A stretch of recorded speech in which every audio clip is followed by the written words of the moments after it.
Conflicting statements raising ethical concerns over Mayor Brandon Scott's baby registry. Why some are worried it could be used to trade political favors. A nearly decade-long streak of 300-plus homicides a year may finally end this weekend. Why law enforcement officers say the milestone is nothing to celebrate. And I'm Wyatt Everhart. Looks like more quiet weather on this Saturday after a beautiful Friday. We'll talk about the setup into the new year. It's coming up. Live from WBFF in Baltimore, this is Fox 45 Morning News. Good morning to you. 7 a.m. here on this Saturday, December. Well, we're already here, December 30th, rather. I'm Taylor Stewart. Let's go ahead and get to your forecast. Meteorologist Wyatt Everhart. We are saying goodbye to this year, turning a new leaf, but are we turning a new leaf weather-wise is the question. I think we kind of, think about it, at the end of the week, we kind of turned it, right? We got away from the rain, drier Friday. I think a couple of dry days to finish out the year. So pretty nice finish to 2023 by December standards. So nothing on radar this morning. We're clear, we're dry. And temperatures are running in the mid to upper 30s. We're 41 in Annapolis, 41 in Cambridge, most spots in the 30s. A little bit of cooler air has edged in overnight. You see we're down about 5 to 10 degrees from this same time yesterday morning. So a little bit crisper, not quite as mild as yesterday on that west breeze, but still I think a pretty decent Saturday around here. But again, by late December standards, should climb our way slowly but surely through the 40s, maybe touch 50 this afternoon. And then maybe repeat that for New Year's Eve day. There are some changes for the first days of 2024, though. We'll talk about those coming up. New this morning, Baltimore police say a UPS delivery driver was hit with a stray bullet near Mondawmin Mall Saturday evening. They say juveniles are behind the shooting outside of Mondawmin Mall. Now, around 6, 2 groups of teenagers were fighting in the parking lot before they began shooting. One of those bullets hit that delivery driver in the ankle. No one else was hurt. They all got away, though. Police are encouraging anyone who knows anything about this incident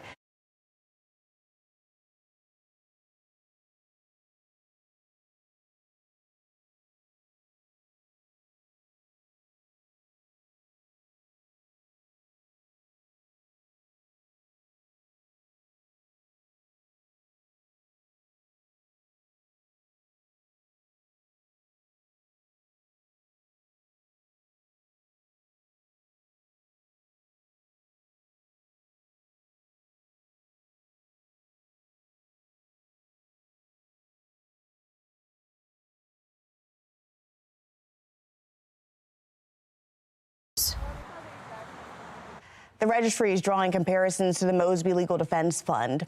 That fund was created to help pay for the legal fees for City Council President Nick Mosby and his wife, then former City State Attorney Marilyn Mosby. The Ethics Board eventually ruled it violated city ethics rules and ordered Nick Mosby to return that money from the fund. It is important to note, though, the Mosby sent a link to the fund to supporters and constituents asking them to contribute. There is no evidence the mayor did this with the baby registry. That brings us to our question of the day. Should Mayor Scott release the names of everyone who gives a gift from his baby registry? So far, 95% of voters say yes. You can go to foxbaltimore.com/vote to weigh in. All right, now to some of the headlines from around our state. This morning, Baltimore County Police are investigating a string of car thefts affecting several apartment complexes in Reisterstown. The thefts happened at the Village of Charlietown Apartments and Townhomes and 2 other apartment complexes near Brook Village Court. Officials confirming to Fox 45 that all 4 thefts are currently under investigation. Anyone with information is asked to call police. Howard County Police are searching for a suspect in connection to a fatal pedestrian collision Friday morning. Officials say it happened around 6 a.m. near Dr. Patel Drive in Elkridge. Police say a vehicle was driving northbound down Route 1 when it hit a woman crossing the roadway. A second vehicle also hit this woman. She was pronounced dead at the scene. Police say the driver of the first car remained on the scene, but the second driver drove off before police even got there. Investigators are asking anyone with information about the second driver to give police a call. 2 signs supporting Israel and calling for hostages to be released are vandalized for a second time. The frustration over a rise in anti-Semitic incidents in Baltimore County. Got an area of low pressure moving south and east of us. It leaves the skies generally clear for Maryland today. But when will we see some of that January chill arriving? We'll talk about that coming up after the break.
Fox 45 News, winner of 16 2022 Regional Emmy Awards, more than all other Baltimore news stations combined.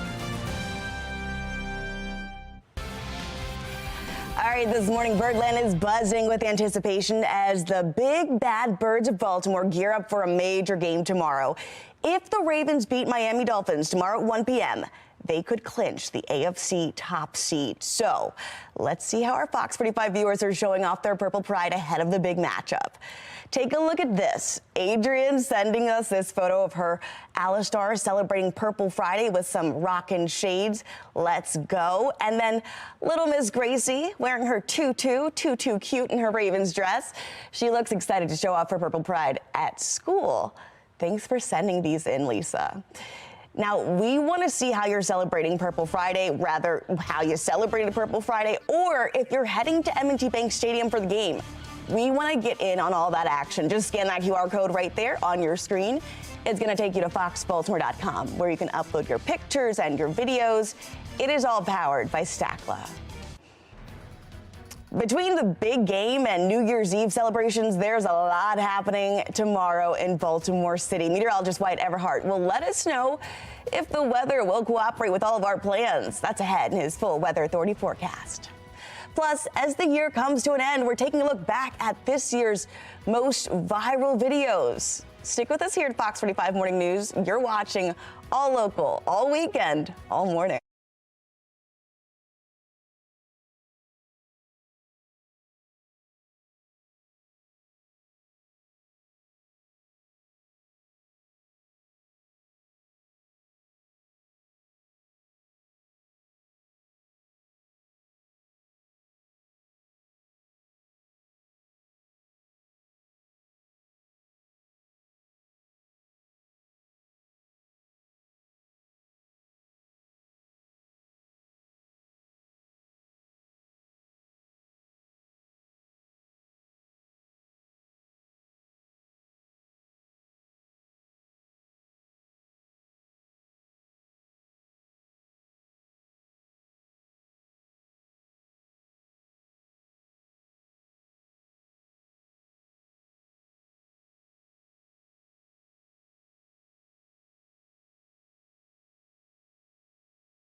All right, tomorrow it is out with the old, in with the new, and we're celebrating the beginning of 2024. What a better way to ring in the new year than to ring out a collection of this year's oddest, wildest, quirkiest viral videos and trending moments. Take a look. Another year, another wrap of the weirdest, wild, wacky, witty, and wondrous stories, wielding the who, what, when, where, and why. Let's take a look at 2023. A podcast became a pod crash when a pair of Houston show hosts had their spotlight suddenly stolen by an unscripted car crash. Luckily, the pair escaped unscathed and with plenty to talk about on their next show. Security video from Canada caught a pair of thieves taking a shortcut in a stolen car through a closed mall. It was like a scene from the Blues Brothers, but with significantly less singing and dancing. Police said the suspects ripped off even more stuff inside the mall. Arrests were later made in connection with the after-hours shopping spree. A North Carolina driver landed in hot water after a heart-stopping dash cam video showed him nearly hitting a pair of school bus riders.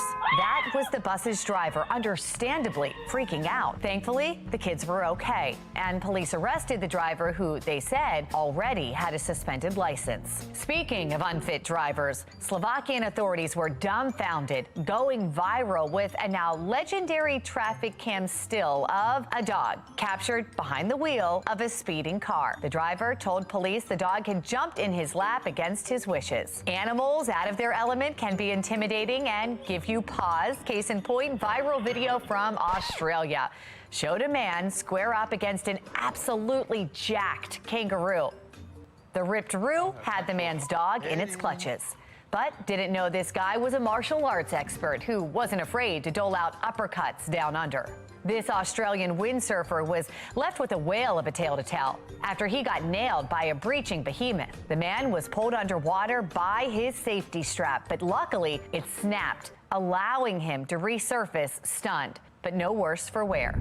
There was no shortage of surreal science stories to share this year, like this weird question mark spotted in space. Spoiler alert, it's likely just an oddly shaped galaxy. And this donut-shaped rock found on Mars. Turns out it's just a rock that looks like a donut. But when the brainiacs of air and space aren't solving intergalactic mysteries, they're apparently designing cutting-edge paper planes to break a world distance record. That's what a pair of young Boeing engineers did along with a friend, flinging their precisely packed paper projectile a staggering 290 feet and into the record books. There were some whoopsie daisies, like a cattle car of cows that inexplicably started dropping one by one onto a busy North Carolina road. The heifers were okay, but did force drivers to move over in a high-stakes game of chicken. Or like a marathon runner in Atlanta left kicking herself after making a wrong turn in the home stretch of a race that she was leading 50 feet from the finish line. She still finished third, but the mistake cost her thousands in winnings. Oof. Or a Boston cop that went viral after taking a tumble down a city park slide. The officer received minor injuries, and the wild ride drew enough attention, even the mayor's office vowed to look into the safety of the slide. But by then, social media had already done what it does. There was also far too much of the weird and wild, like teeny tiny designer handbags, dancing dinos by the thousands, ultra low riders riding really low, marijuana-laced high tides, dueling fat bears, flightless eagles fathering rocks, sloth-bombed rocket launches, gargantuan golden retriever get-togethers, and so forth. But one of the favorite feel-good stories of the year had to be George of the Jumbotron. A 4-year-old hockey spectator became a legend in an instant when a Jumbotron operator kept zeroing in on him at his first ever Detroit Red Wings match, and the crowd couldn't get enough, delivering ever-growing cheers for little George. I'm Megan Gilland, Fox 45 News. Oh, what an interesting, wacky year. Let's get it out of here, though. Meteorologist Wyatt Everhart with a look at our forecast, and let's bring in some good vibes for 2024. Yeah, How about I love that? this like end-of-year highlight package. Me too. Man, the gargantuan golden lab get together. That was crazy. Yeah. Hey, look, I will say this. Look, it's a colder setup today. breezier day as well. We've got a small craft advisory out on the Chesapeake for this afternoon. You're going to see the winds pick up just a little bit later on today. Clear conditions, though, here on radar. And if your travels are taking you somewhere for the New Year's today, you're looking pretty good. You'd have to get well up into upstate New York to find any, significant travel issues. A little bit of snow coming down there south of Montreal. Otherwise, what a beautiful start here in Baltimore. Nice pre-dawn light there.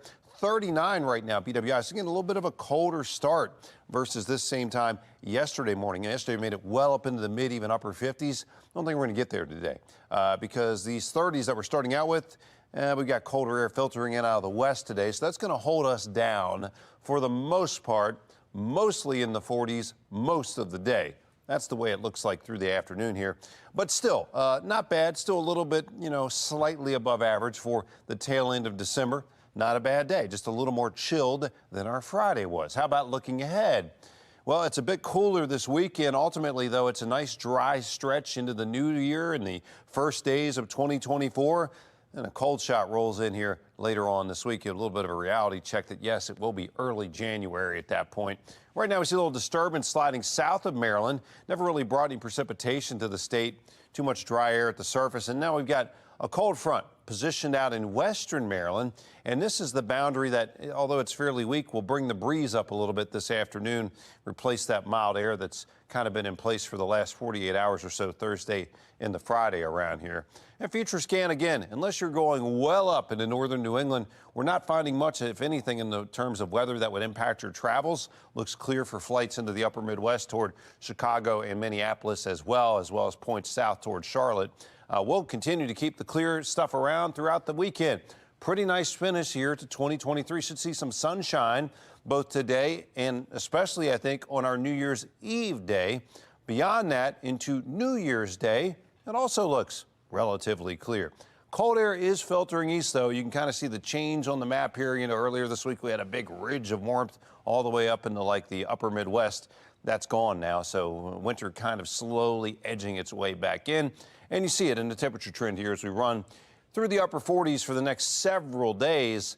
Ultimately, I think as we push toward the midweek, we get a reinforcing shot. We could be only seeing mid-40s by the end of the week. By the way, for Ravens game day, pretty nice stuff. Partly cloudy, upper 40s, hopefully still cold enough to kind of throw the Dolphins, a little bit off their game. Back to you. We're all rooting for that, Wyatt, I promise you. A surge in homeschooling nationwide is reigniting the debate over taxpayer funding and government oversight. Still ahead, a detailed report on the back and forth.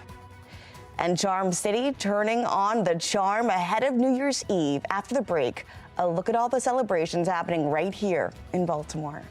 You're watching Fox 45 Morning News Weekend Edition, all local, all morning.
Preparations are underway at the Inner Harbor for the New Year's Eve celebration.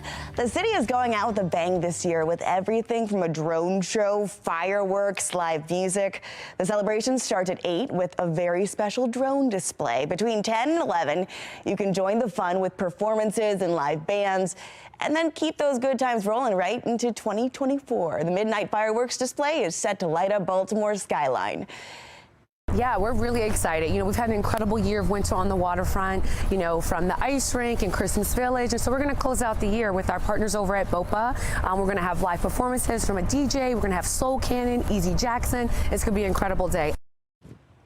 Now, if you need a fun event to do with the family before the show, why not grab your skates and slide your way into 2024?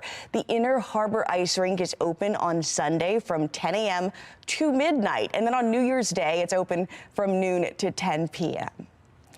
And of course, you can party all night long if that's your thing in Towson. The Point Restaurant is having a celebration that starts at 6 p.m. on Sunday, goes all the way until 5 a.m. on New Year's Day. You can get a package at thepointtowson.com. Each package includes party favors, live music, and a champagne toast. A good bargain there, too.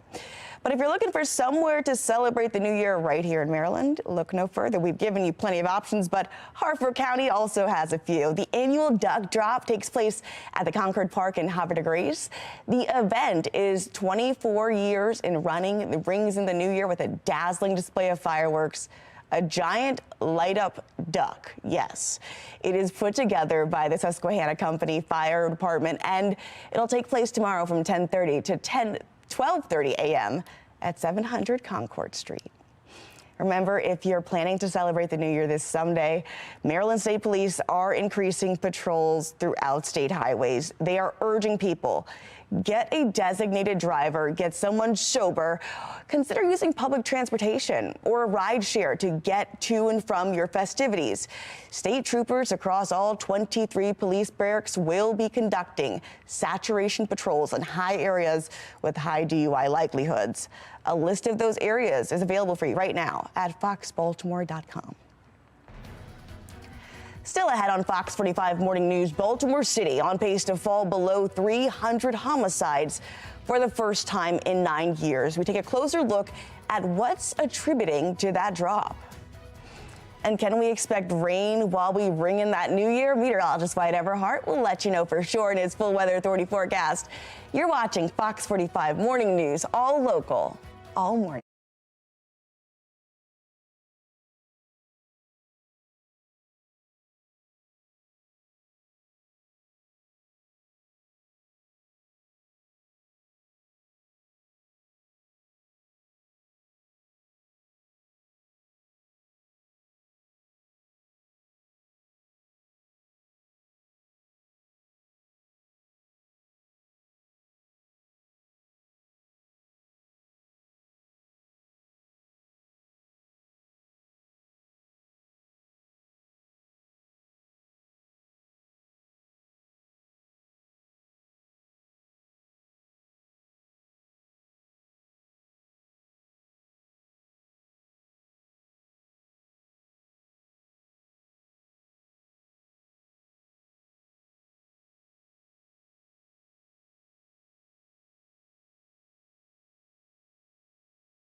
Live from WBFF in Baltimore, this is Fox 45 Morning News.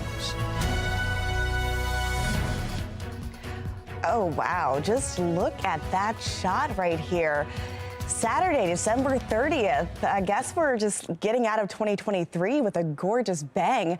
Thanks for being with us. I'm Taylor Stewart. Let's talk about your forecast because, that shot really does all the talking, Wyatt. Yeah, I mean, look, it's a nice, clear finish to the year, right? And a nice start to the new year, too. So just the way we like it around New Year's. So many people with so many plans today, and especially tomorrow and tomorrow night.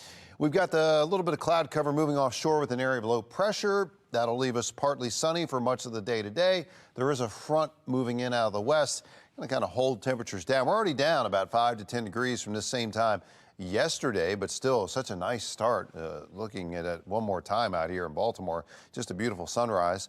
We've got 37 now in Aberdeen, 37 in Westminster, 41 in Annapolis, and 41 in the city. Through the day today, expecting those 40s to hold much of the day. We could touch 50 this afternoon, but it'll only be for maybe an hour or so. We'll talk about the setup into the new year when some colder air finally invades. That's coming up. In a city in crisis, a 32-year-old man was shot just before 4 a.m. yesterday. Police say it happened near Craig Avenue. The shooting marks the 628th non-fatal shooting of the year. Meanwhile, 259 people have been killed in the city in 2023. Those numbers are both down from last year, and for the first time in 9 years, Baltimore is set to see fewer than 300 homicides. Even with the progress, many Baltimore families are still feeling the loss of a loved one. During a prayer walk for victims this past week, BPD Commissioner Richard Worley said the current homicide numbers are nothing to celebrate. It's a nice accomplishment, but it's still, today it's 258 homicide victims, which is way too many for our city. We still had too many robberies, too many people getting shot. The biggest key I want to accomplish is get a lot of these guns off the street. The proliferation of guns in our city is crazy. This morning, Alexa Ashwell is taking a closer look into how we got here and the next steps for the city of Baltimore. It's a question we've asked each agency leader, how the city got here, and the common answer, partnerships. In just a matter of days, and for the first time in nearly a decade, Baltimore will finish the year with less than 300 homicides. I think it's just the partnerships of all the agencies. Baltimore Police Commissioner Richard Worley attributing the more than 20% reduction in homicides in part to enhanced partnerships with local, state, and federal agencies. What we've also heard from Mayor Brandon Scott, Baltimore City State's Attorney Ivan Bates, and U.S. Attorney for the District of Maryland, Eric Barron. Our strategy has been focused. It's been aggressive. We're all on the same page. Nearly a year and a half ago, Barron announced new actions his office would be taking to address the violence. This included adding prosecutors, investigators, and analysts to his office, reviewing firearms cases for violations of federal statutes, and investigating repeat violent offenders and taking them off the streets by any means necessary, such as fraud. Barron calling this an Al Capone prosecution style. But that's not all.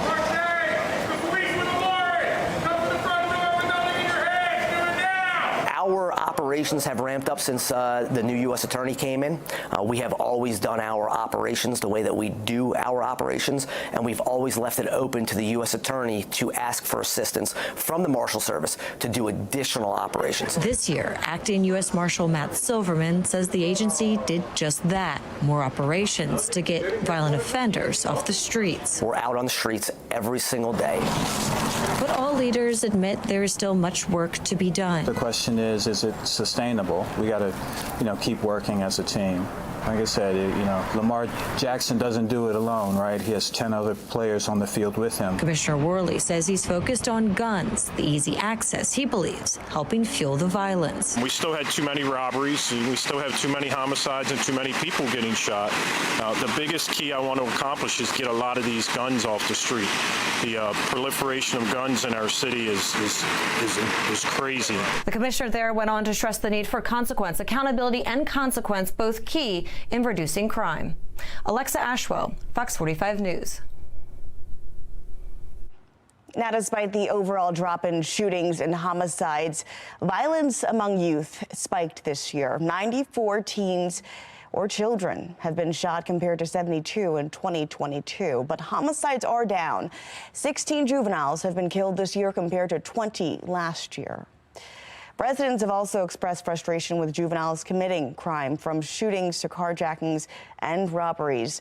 At a Fox 45 News town hall on public safety, we heard from several people who say they just don't feel safe in their communities or sending their children to city schools. A hospitality worker was held up outside of my front window at gunpoint at 3 in the afternoon.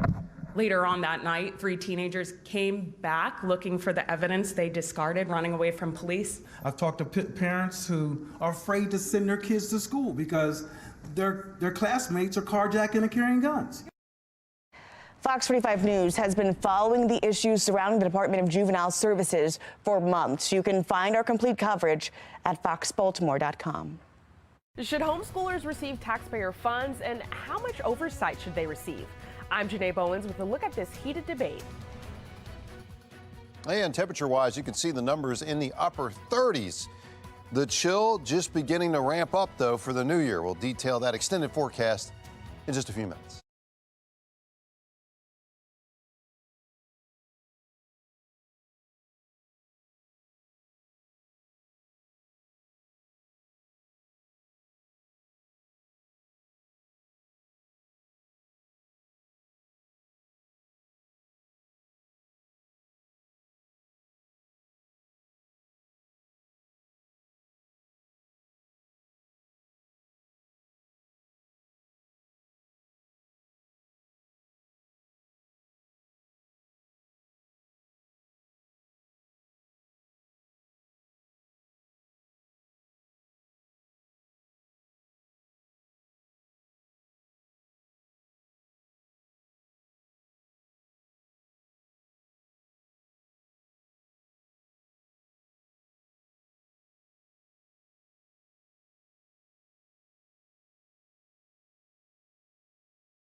Since the COVID-19 pandemic, homeschooling has grown in popularity.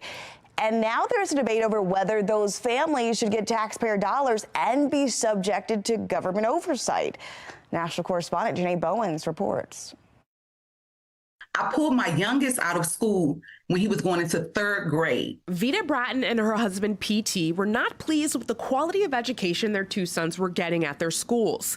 The family has now been homeschooling for more than 5 years. Nothing's ever really free. She's on the fence about receiving taxpayer funds for homeschooling if it were to become an option in Maryland, because she's concerned that could mean more government oversight. I don't want anybody making a decision about what I want or what my husband and I know is best for our children. It's a worry some homeschooling parents have as it grows in popularity, and lawmakers look to expand school choice policies. Analysis from the Washington Post shows there could be as many as 2.7 million homeschooled children in the U.S., up from about 1.5 million before the pandemic. And according to Ballopedia, 5 states created new education savings account programs this year, all with different restrictions and requirements, but essentially give public funds for approved educational expenses. In Utah, their ESA program allows for up to $8,000 per year for eligible students who do not attend public schools full time, but the state does require an assessment. If homeschool students are also taking those funds, they should also be required to adhere to whatever the regulations are in that state for the public funding. Dr. Angela Watson says oversight of the funding does not mean regulating homeschooling, but understands the fear of a regulatory slide. You can have the money, and you only have to test, but then over time, they try to slide in all homeschoolers. It's why Vita Bratton says the choice to take the money and the choice to abide by testing and other requirements should remain. I think you have to think about what comes with that. These new policies have created a division within the school choice community, with some homeschoolers nervous about the government regulation that comes with public funding. In Washington, I'm Janae Bowens. Now, school choice has grown as a hot topic in Maryland after a program that gives families more freedom with their child's education saw its funding get cut this year. You may remember lawmakers in Annapolis fought a legal battle over the Boost program. That initiative lets lower-income families use state scholarships to send their kids to private or parochial schools. The governor wanted to make a multi-million-dollar cut to Boost, while others fought to codify the program and increase its funding. During this back and forth, Project Baltimore heard from lawmakers who say this plan has advantages over larger initiatives like the Blueprint for Maryland's Future. Baltimore City on pace to fall below 300 homicides for the first time in 9 years. In our next half hour, we speak to a local faith leader on what's attributing to this drop. And a beacon of hope for those fighting addiction, how a local pro skateboarder is doing what he can to help others recover. You're watching Fox 45 Morning News Weekend Edition, all local, all morning.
Traveling the world as a pro skateboarder is a dream kids may have for their life, but one Baltimorean made that dream become a reality, and he was on TV with some of the biggest names in the sport. But Brandon Novak, a skateboarding legend, now has become the second addiction to our Fox 45's story here about addiction. Mackenzie Frost and photojournalist Nathan Aaron found out how Novak is using his journey to lift others out of their own struggle. I could be anywhere in the world doing whatever I like, and the place I want to be the most is here every morning with them. I understand that people aren't here by way of like winning the lottery. We end up here because we've endured a lot of hardships. This building is a beacon of hope. For whatever reason, I just heard the message this time. A chance at a new life with recovery at the center, and inside, hope is not lost.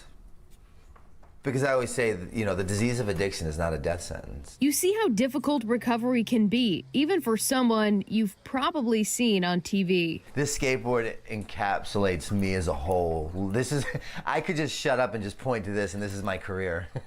Brandon Novak, a kid from Baltimore with a skateboarding dream, turning pro, touring the world, appearing on an MTV hit show. Give me a 10!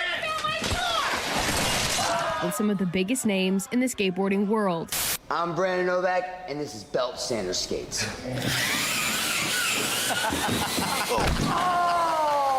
Soon, that would come to a halt. Bam's career continued to excel. He created CKYs, which then gave birth to Viva La Bam, that turned into Jackass. Mine completely declined. I chose to pursue a world of heroin. Drugs consumed Novak's life, and Baltimore streets supplied the habit. This is the corner where I bought my very first bag of heroin ever. And then they moved their dope shop right around the corner to this spot. Literally everything that I ever cared about, loved, and really believed in went here. I'd given everything. There was a point where I was prostituting my body on the corner of Eastern Avenue and Patterson Park. And then the money that I'd get from that corner would go like right to here. And I'd walk down this alley and they'd serve you behind this second house. And it was $15 bags of raw heroin. One day I came to and realized I'm 38 years old. I'm homeless. Everything I own in this world consists of 8 scarves, 2 jackets, 3 socks, a stick of deodorant. It all fits into this bag that doubles as my pillow, a needle, a spoon, and a restraining order. That restraining order filed by his mom, Pat. Every night I waited to get the dreaded phone call that your child's dead. Sitting in her Little Italy living room, Pat knows the uphill battle her son had to fight to be on the couch next to her right now. I spent thousands and thousands in rehab. I had him in so many rehabs, I even bought him a cemetery plot. That's how bad things were. And I was crying after Mass, and Father Mike, he came up, he said, "What is it, Pat? Is it Brandon again?"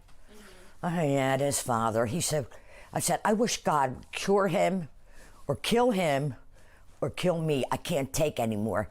And he screamed at me. He said, "Don't you ever say anything like that. God has plans for him and you don't know what they are." She would soon learn God did have a plan. Rehab after rehab after rehab. But it was lucky number 13 when sobriety stuck. So on my 5th year anniversary, I opened up a men's sober living house in Wilmington, Delaware, called Novak's House. The first house, Little did I know, like, something so much bigger and better was happening. decorated for the holidays with the goal of making people realize they can break free from the grips of addiction, like Tyler. I was living in Baltimore City with like my girlfriend, and I was just, things were out of control. At 29 years old, he says he needed to leave his old life behind. I'm 34 days sober. I feel completely different. I'm doing stuff I don't normally do. Across the street, another house. In the beginning, they were very cautious. Yeah, I bet. Right? Truth be told, no one really wants a recovery house next to the house that they own. Down the street, you'll find more of Novak's houses. And he says the community has warmed up to these guys living here, trying to get their lives on track. It's important to be a part of your community. It's important to stand for something. It's important to, like, believe in where you rest your head. Yeah. And the community in which you exist in. Like, that matters. A total of 6, each house is set up for different stages of sobriety. The newest venture for Novak is redemption. I'm a firm believer of the power of prayer. I know that it was not by my design that I ended up in this place. I wasn't clever enough to create this outcome for myself. Again, skateboarding just kind of encapsulates who I am, and this graphic speaks exactly as a testament of where I came from to where I'm at today. And that's what allows me to get through to a lot of the demographic that I work with. A treatment center. We can have our morning meeting and figure out, like, where exactly you're at. Where every morning Novak leads a group meeting. Experience the steps, find a higher power, do these things consistently I did that. I brought the body, I brought the body, I brought the body, I brought the body, and then one day the mind just started to follow. At Redemption, skateboarding and recovery are woven together, and sometimes it's Novak's past that has led others to sit in these chairs now. I'm gonna get help from like a skateboarder, and I am a skateboarder. These guys all speak my language. At 85 Days Sober, Group offers Anthony Agresta the chance to talk about honesty and staying on track. I stole. And not that I haven't stolen things of like paramount, more like importance or whatever. Like I've stolen time from people. That's the ultimate commerce. I'm an honest man now. You know what I mean? Like I did something wrong and like I see that, but like I want to do it. I want to create an action behind that or whatever to like make an amends for that. At the end of the meeting, this too could be the last time you ever sit in a program trying to figure out how you got here. Novak tells each person, stick around, man. Don't buy into that voice. They too can beat their addiction. I felt how you feel too. There's nothing different between you and I, all right? I love you, buddy. You're gonna be all right. Novak's houses and treatment center are in Delaware, but eventually he says he wants to bring his work back to Baltimore. Absolutely. And to be completely honest, it will happen. It will. I tell people all the time, be careful what you ask for in recovery, because if you stay sober, you'll get it. And in the end, it's like I died and went to heaven. And Father Mike was right. God had other plans for him. Those plans from God are now taking shape as having faith in other people. None of this was done by my design. I did not graduate high school. I got my GED in the penitentiary, and that's all a direct result of my addiction. But today I'm blessed with the ability to provide help. In Baltimore, Mackenzie Frost, Fox 45 News. Stay with Fox 45 Morning News. After the break, meteorologist Wyatt Everhart is breaking down your Ravens game day forecast. And we'll be looking at what things will be like when those fireworks start shooting off on New Year's.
All right, let's go back and get another look at your forecast on this New Year's Eve.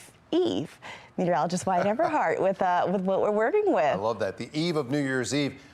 Taylor, we're going to have a nice day today, and another one, I think, for New Year's Eve itself, so that's great news. You can see the closest active weather is going to be toward upstate New York and northern New England, so unless your travels take you in that direction, it looks pretty good to get wherever you might be going for this holiday weekend. You can see 39 right now. BWI, we've had a nice sunrise out there. Expect to keep the weather pretty quiet around here through the day. One difference will be the temperatures, though. We're already down in the mid to upper 30s. That's a drop of about 5 to 10 degrees from this time yesterday morning. West breeze kicking in, bringing in some cooler air. So through the 40s we'll go this morning, touching 50 probably briefly late today. but most of the day is going to be in the 40s out there, and same thing for New Year's Eve itself. So just know there's a little more chill in the air this weekend as we wrap up 2023. It will remain dry, though, into the new year. So that's a positive, especially for all the big festivities going on tomorrow night. And then a cold shot arrives late week. But hey, at that point, we're several days into January. So we expect some cold shots at that point, right? Overall, you can see the setup here. Again, relatively quiet, little disturbance offshore. Got a weak frontal boundary to the west. That's going to kind of fade out as it moves into Maryland, but still it'll bring in some chillier air, replacing the very mild air we've had in place for the last 2 days to finish out the work week. So that's been good. Overall, we see the setup basically just partly cloudy today. Some sun breaks through at times. Same thing for New Year's Eve. I think a relatively bright day to finish out 2023. And even into the first day of the new year, relatively dry and sunny. Temperatures, though, you can see running chillier as we go from Monday, Tuesday, into the early part of this week. So enjoy roughly 50 degrees or so the next 2 days, because after that we do see temperatures dropping. In fact, quite a bit colder as we go toward the end of the upcoming week for 2024. And by the way, still looking good for Ravens game day on Sunday afternoon, partly cloudy.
We still had too many robberies, we still have too many homicides and too many people getting shot.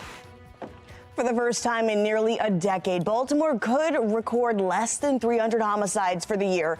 FOX45 takes a closer look at how officials achieved that milestone. And continued controversy, a vacant leadership role, and pressure to pause the program altogether. We're taking a closer look at where Safe Street stands heading into next year. And I'm Wyatt Everhart. Some relatively quiet weather across Maryland and the Mid-Atlantic to finish out 2023. But what will the new year hold? We've got those details coming up. Live from WBFF in Baltimore, this is Fox 45 Morning News. Good morning to you. Looking live over Lock Raven Boulevard, and you can see that sun just glistening on this December 30th. I'm Taylor Stewart. Thank you for being with us. Let's talk about your forecast because it's sunny skies now, but will that hold up for New Year's Day and game day? Meteorologist White Everhart is here with what we can expect. Hey, Taylor. Yeah, I mean, look, a little bit of a chill in the air this morning, but otherwise quiet and looking good out there. Temperatures are above freezing, at least. We're in the upper 30s in most spots, 41 actually in Annapolis and 35 in Laurel, 39 in Frederick right now. These numbers about, 5 to 10 degrees cooler in spots compared to the same time yesterday. So a little bit of a chill rolling in out of the west. That'll be the story through the morning hours. I still think we've got a good chance to touch 50 degrees late this afternoon, but we're not talking about like the last 2 days, the mid and upper 50s. It's not going to be as mild today. So get out and enjoy it. A dry finish to the year, excuse me, but a cold start to the new year. We've got that detail coming up. All right, looking forward to it. In a city in crisis, a 32-year-old man was shot just before 4 a.m. Friday. Police say this happened near Craig Avenue. The shooting marks the 628th non-fatal shooting of this year. Meanwhile, 259 people have been killed in the city since 2023 began. Those numbers are both down, though, from last year, and for the first time in 9 years, Baltimore is on pace to see fewer than 300 homicides. Even with the progress, though, many Baltimore families are feeling the loss of a loved one. During a prayer walk for those victims this week, BPD Commissioner Richard Worley said the current homicide numbers are nothing to celebrate. It's a nice accomplishment, but it's still, today it's 258 homicide victims, which is way too many for our city. We still had too many robberies, too many people getting shot. The biggest key I want to accomplish is get a lot of these guns off the street. The proliferation of guns in our city is crazy. This morning, our Alexa Ashwell is taking a closer look at how we got here and the next steps for Baltimore City. It's a question we've asked each agency leader, how the city got here, and the common answer, partnerships. In just a matter of days, and for the first time in nearly a decade, Baltimore will finish the year with less than 300 homicides. I think it's just the partnerships of all the agencies. Baltimore Police Commissioner Richard Worley attributing the more than 20% reduction in homicides in part to enhanced partnerships with local, state, and federal agencies. What we've also heard from Mayor Brandon Scott, Baltimore City State's Attorney Ivan Bates, and U.S. Attorney for the District of Maryland, Eric Barron. Our strategy has been focused. It's been aggressive. We're all on the same page. Nearly a year and a half ago, Barron announced new actions his office would be taking to address the violence. This included adding prosecutors, investigators, and analysts to his office, reviewing firearms cases for violations of federal statutes, and investigating repeat violent offenders and taking them off the streets by any means necessary, such as fraud. Barron calling this an Al Capone prosecution style. But that's not all.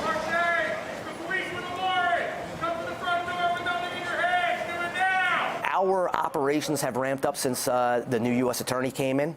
We have always done our operations the way that we do our operations, and we've always left it open to the U.S. Attorney to ask for assistance from the Marshal Service to do additional operations. This year, Acting U.S. Marshal Matt Silverman says the agency did just that. More operations to get violent offenders off the streets. We're out on the streets every single day.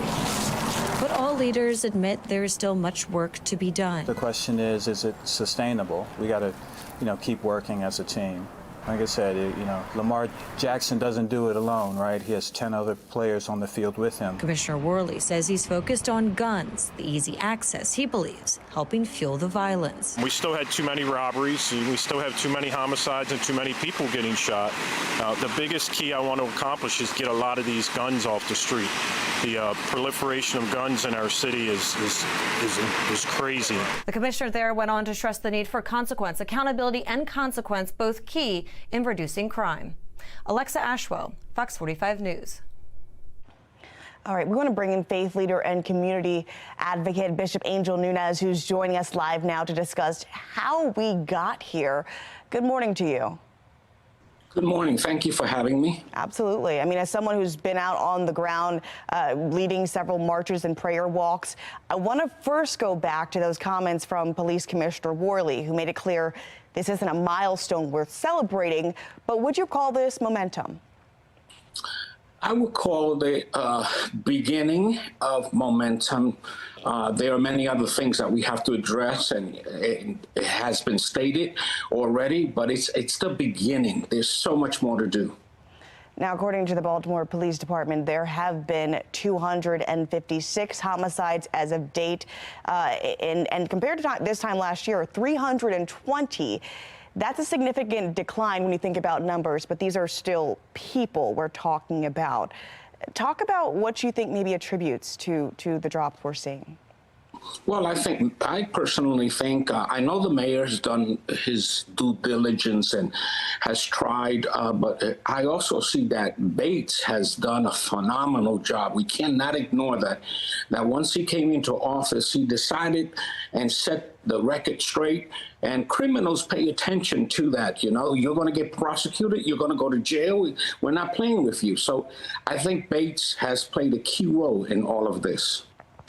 Absolutely. I mean, even Commissioner Worley mentioned the need for partnerships and how vital that has been in seeing the decline. At the same time, though, more guns have gotten in the hands of teenagers, and the number of teenagers who've either been shot or killed as a result of gun violence has gone up. So how does that stack up against this milestone we are slated to reach?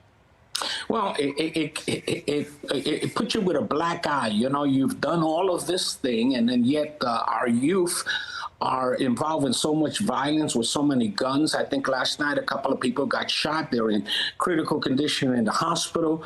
Partnership also consists of including the faith-based community. We're out there too every single day talking to people and getting kids to turn over their guns and turn their hearts to God, you know. So it's not just the other kind of partnership, but everybody has to be involved in reducing crime. As we head into this next year and you look at where we've come to where we are now, what do you think the benchmark should be in terms of reducing homicides in the city? Well, you know, as you know very well, numbers don't say everything. We can celebrate 259 and we are happy about, no, there's 259 people that have died, that have been killed, 259 families that are going through stress, emotional situations in their household, crying, tears, everything. So a benchmark is try to eliminate as many as possible and give people hope. People need hope. And right now, a lot of people want to leave the city. A lot of people are afraid to go outside. Everybody knows this. So we need everyone on board. And our benchmark is to lower that as much as we possibly can in the city of Baltimore. All right, we'll leave it right there. Bishop Nunes, thank you for joining us this morning. Thank you for having me. After a year clouded in controversy, some say the mayor's flagship violence intervention program enters 2024 with an uncertain future. Fox 45 News looks into where the Safe Streets program stands heading into the new year. And I'm White Everett. Looks like another partly sunny to mostly sunny day around here. We'll talk about how much longer the clear skies last into the new year. It's straight ahead.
Fox 45 News, winner of 16 2022 Regional Emmy Awards, more than all other Baltimore news stations combined. All right, now to some of our headlines around the state. This morning, Baltimore County Police are investigating a string of car thefts affecting several apartment complexes in Reisterstown. The thefts happened at the Village of Charlietown Apartments and townhomes. 2 other apartment complexes near Brook Village Court were also impacted. Officials confirming to Fox 45 a total of 4 thefts are currently under investigation. If you have information, give police a call. Howard County Police are searching for a suspect in connection to a fatal pedestrian collision Friday morning. Officials say it happened around 6 a.m. near Dr. Patel Drive in Elkridge. Police say a vehicle was driving northbound down Route 1 when it hit a woman crossing the road. A second vehicle also hit this woman. She was pronounced dead at the scene. Police say the driver of the first car remained there, but the second driver drove off before police arrived. Investigators are asking anyone with information regarding this second driver to give police a call. The only Republican candidate for Baltimore City mayor is calling for the CEO of city schools to be replaced. How Donald Scoggins wants to improve the struggling school system just ahead. You're watching Fox 45 Morning News, Weekend Edition. All local, all morning.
Another candidate for Baltimore City mayor is calling for the CEO of Baltimore City Schools to be replaced.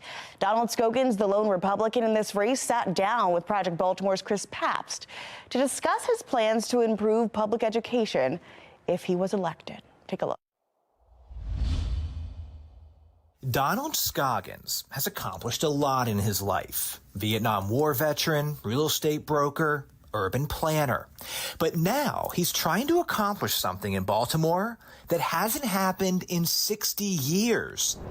To be elected mayor as a Republican. And I do think that a Republican can win in Baltimore if I can encourage the people to see that I'm passionate about this, and I think I can make a change. I mean, I can't do any worse than what's been done in the past, I tell you that. The last time a Republican was elected mayor in Baltimore was 1963.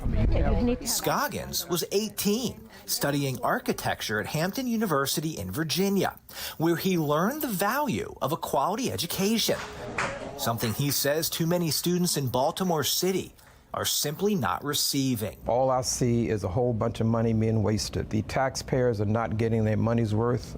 Not only are the taxpayers not getting it, the young people are not getting their money's worth. We need to do what's good for these students. As candidate for mayor, Scoggins' platform includes improving public education. And as we know, he says it starts with expanding access to charter schools. I'm in favor of competition because I think that our school system has gotten too big and too bloated, and it's falling on the weight of its own regulations. Baltimore City has 31 public charter schools, by far the most of any school system in Maryland. Over the past 5 years, that number has remained relatively consistent. But Scoggins wants more charter schools. He also supports changing the curriculum to engage more students while getting local colleges and universities more involved in city schools. So you can see that. But he says most importantly as mayor, he would strengthen schools by strengthening homes. You cannot improve the public school system without addressing the family. I'm going to be very frank when I say this, but the black community is in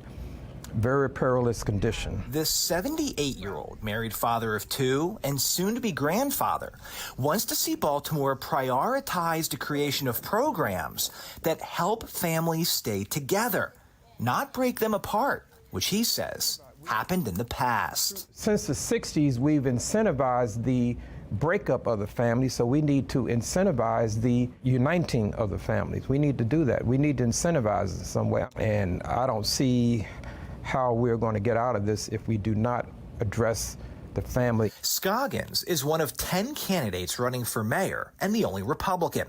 So far, current Mayor Brandon Scott is the only candidate who has publicly supported Baltimore City Schools CEO, Dr. Sonia Santelises. There needs to be some changes in leadership. Other candidates, such as former Mayor Sheila Dixon, Yolanda Pooley, and Wendy Bozell, have already said they support replacing Dr. Santelises.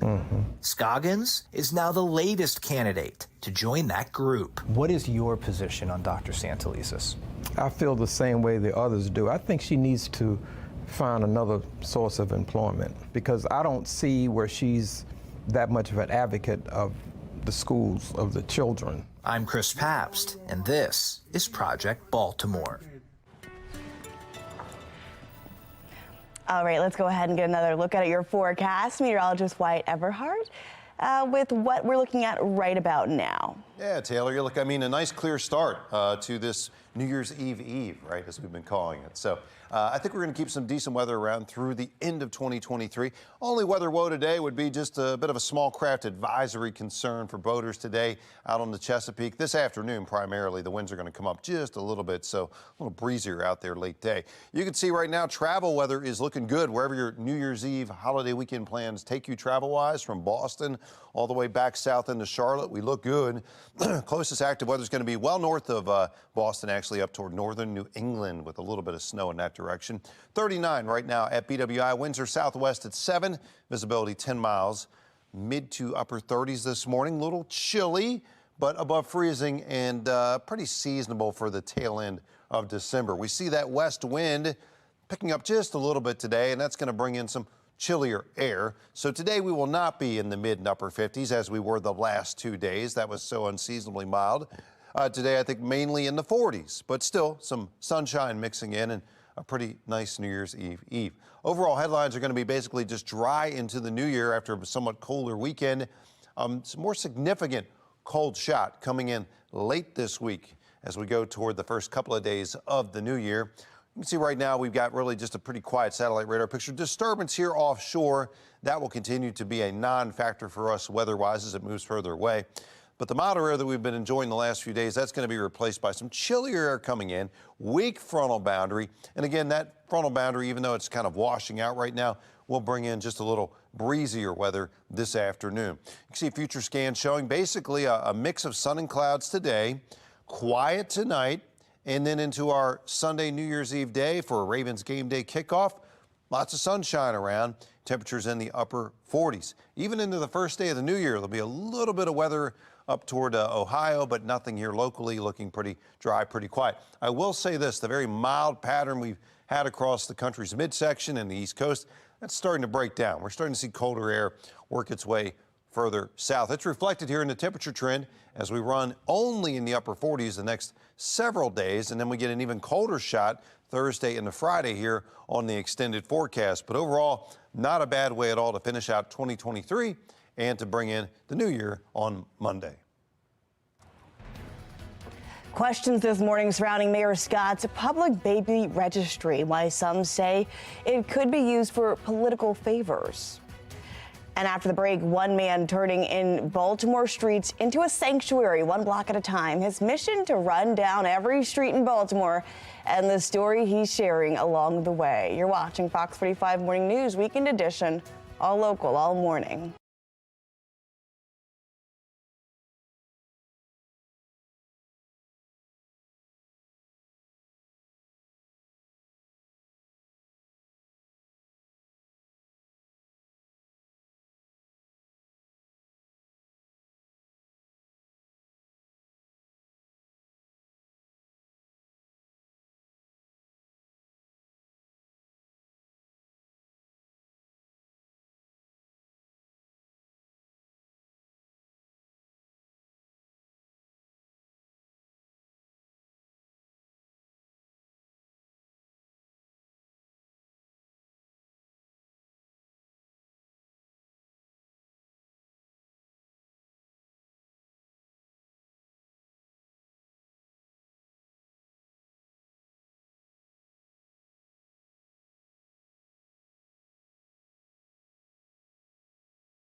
In a city with violent crime as a reputation, one Baltimore resident is trying to outrun that stigma. Fox 45's Rebecca Pryor and photojournalist Nathan Aaron share his mission in today's Maryland Moment.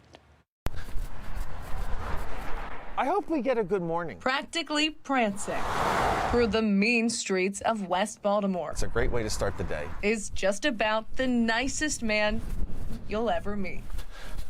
Morning. Roaming alone along blocks of blight, areas often accompanied by drugs, crime, and homelessness. Trash. You see that a lot. I'm not gonna lie. Michael Lizicki hardly ever stops smiling while progressing his mission to never stop running. I'm not a doctor's fan because they always want you to take a break. Something Michael hasn't done in over a decade. You want to see me run in snow boots? Yeah, you feel like a fool. But what are you going to do? You don't want to miss a day. Rain or shine, in sickness and in health. I ran a mile on stomach flu. Michael began pounding the pavement at least once a day, every single day, what might seem like. I don't want to lie. I'm not here to lie. An unbelievably long time ago. 639 days ago.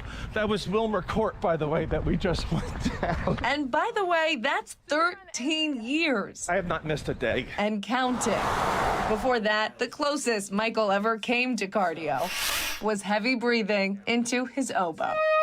A dream job with the Baltimore Symphony Orchestra. is the path that brought Michael to Baltimore, a path he didn't dare stray from until, with age, his tune changed. I never did any type of intentional exercise. It was after seeing a photo of myself that I decided, oh my, I look like that, and I needed to make a change. Now his path, this is where I almost cheated, is all over the map. Most days, most nights, I'll just sit here and I just stare at my map and I try to think, where do I want to go? I wonder, why do I have this one empty street right here? Because running every day can become mundane. And because Michael says training for one marathon was one marathon too many. I call it running. Most people call it jogging.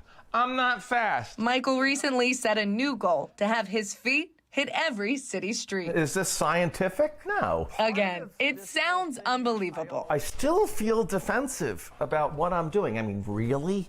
He ran all those streets? But his wife, Sandy, I am the witness, swears it's true. I think he wants to know every corner of Baltimore. And it really captures the essence of Baltimore, what Baltimore really is.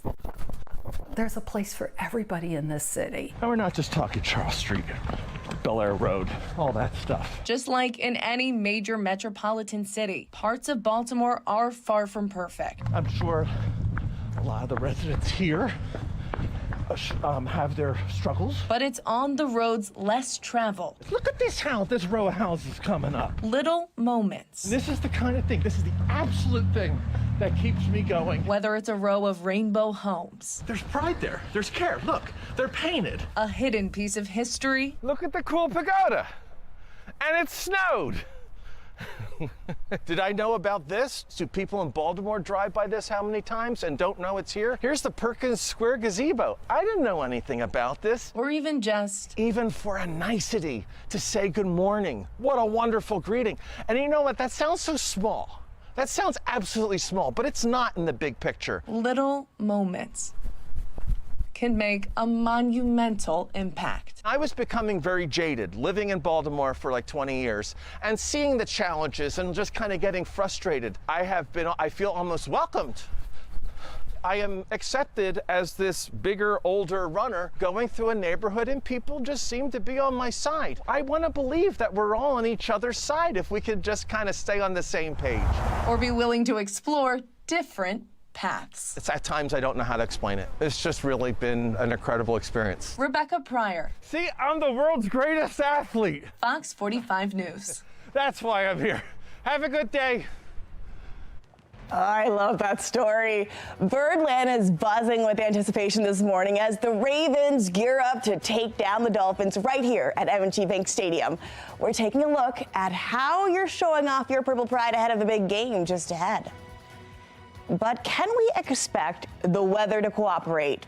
Meteorologist Wyatt Everhart will break it all down for us in his full Weather Authority forecast. You're watching Fox 45 Morning News, all local, all morning.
Live from WBFF in Baltimore, this is Fox 45 Morning News.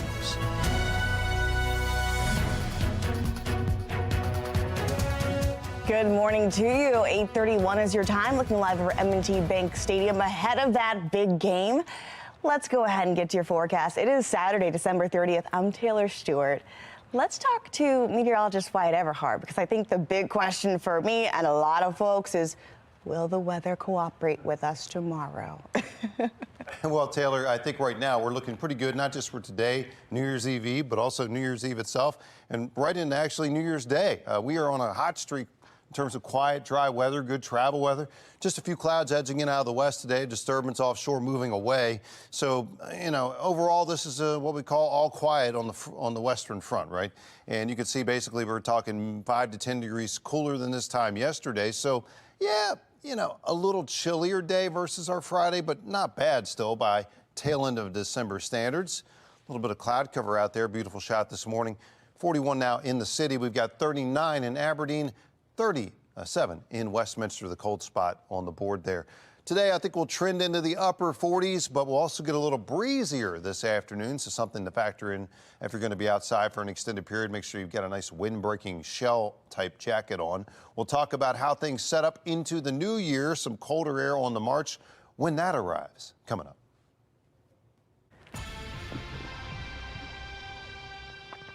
In a city in crisis, 259 people have been killed in the city in 2023. Those numbers are down from last year. And for the first time in 9 years, Baltimore's on pace to see fewer than 300 homicides. Despite the progress, though, it has been a tumultuous year for the city's flagship violence intervention program, Safe Streets. It remains under scrutiny as the city agency overseeing the effort remains without a permanent leader. Fox 45's Mackenzie Frost walks us through the questions we've asked this year and where things stand with the federal investigation into at least one employee. 2023 began when LifeBridge Health and Catholic Charities, the two nonprofits, officially started overseeing the operations of the 10 Safe Streets sites. Also in January, Fox 45 News threatening legal action against Baltimore City Hall in order to get public records about the Safe Streets program.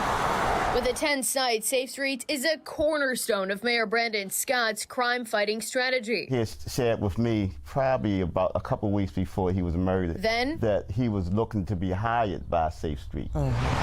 In May, a family coming forward frustrated with the Safe Streets program after the death of their loved one, Damon Scroggins, in 2019. Has your view of the Safe Streets program changed throughout this? Absolutely. Oh, yes. Yes. My belief is that our city government is financing a criminal enterprise. I believe that within my heart. Our city government is so invested in it that it's turning a blind eye to what it really is. Later that month, another shakeup with Safe Streets. The Mayor's Office of Neighborhood Safety and Engagement, or MONSE, the city agency overseeing the program, the director, Shantae Jackson, suddenly announced she was leaving. And Jackson refused to talk about why or where she was going. Can you say where you plan to go? Let me stop right here. Okay. Never, ever will I prioritize any news about me over top of news about our young people. That's why I didn't ask during the press conference. So we can save that question for a time when I'm ready to share it. Thank you. Then in July, a celebration turned into tragedy. 30 people shot during the Brooklyn Day block party, 2 of them killed. Hours before the first bullets started flying, Safe Streets workers were at the party. Those violence interrupters completing mediations, but BPD was never notified. Is it part of the Safe Streets protocol to relay that information to BPD if there is a potential threat that's possible at a large gathering like this?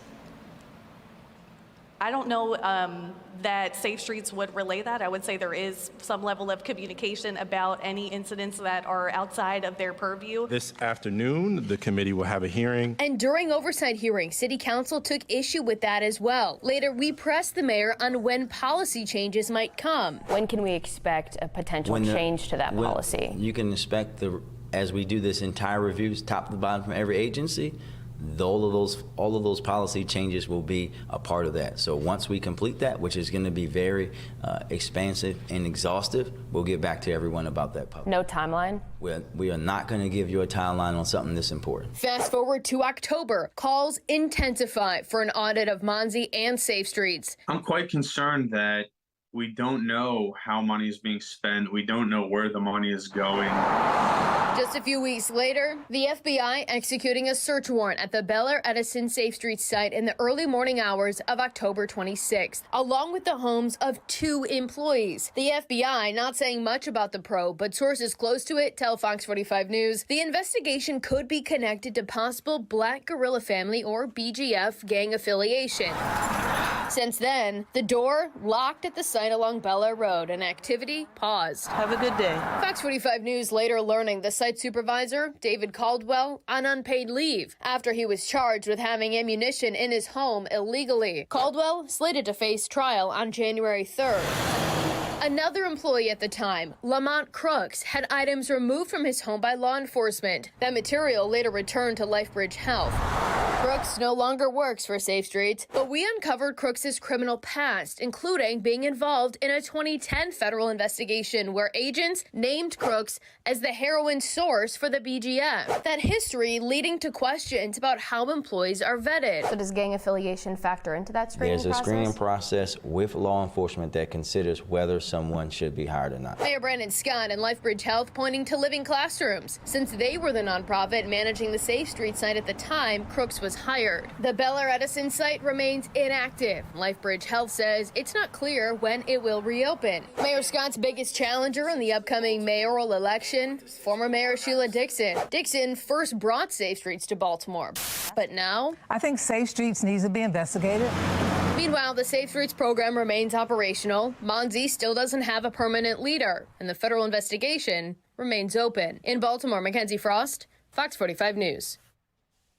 For our full investigation into the Safe Streets program and the latest on the FBI investigation, head to foxbaltimore.com.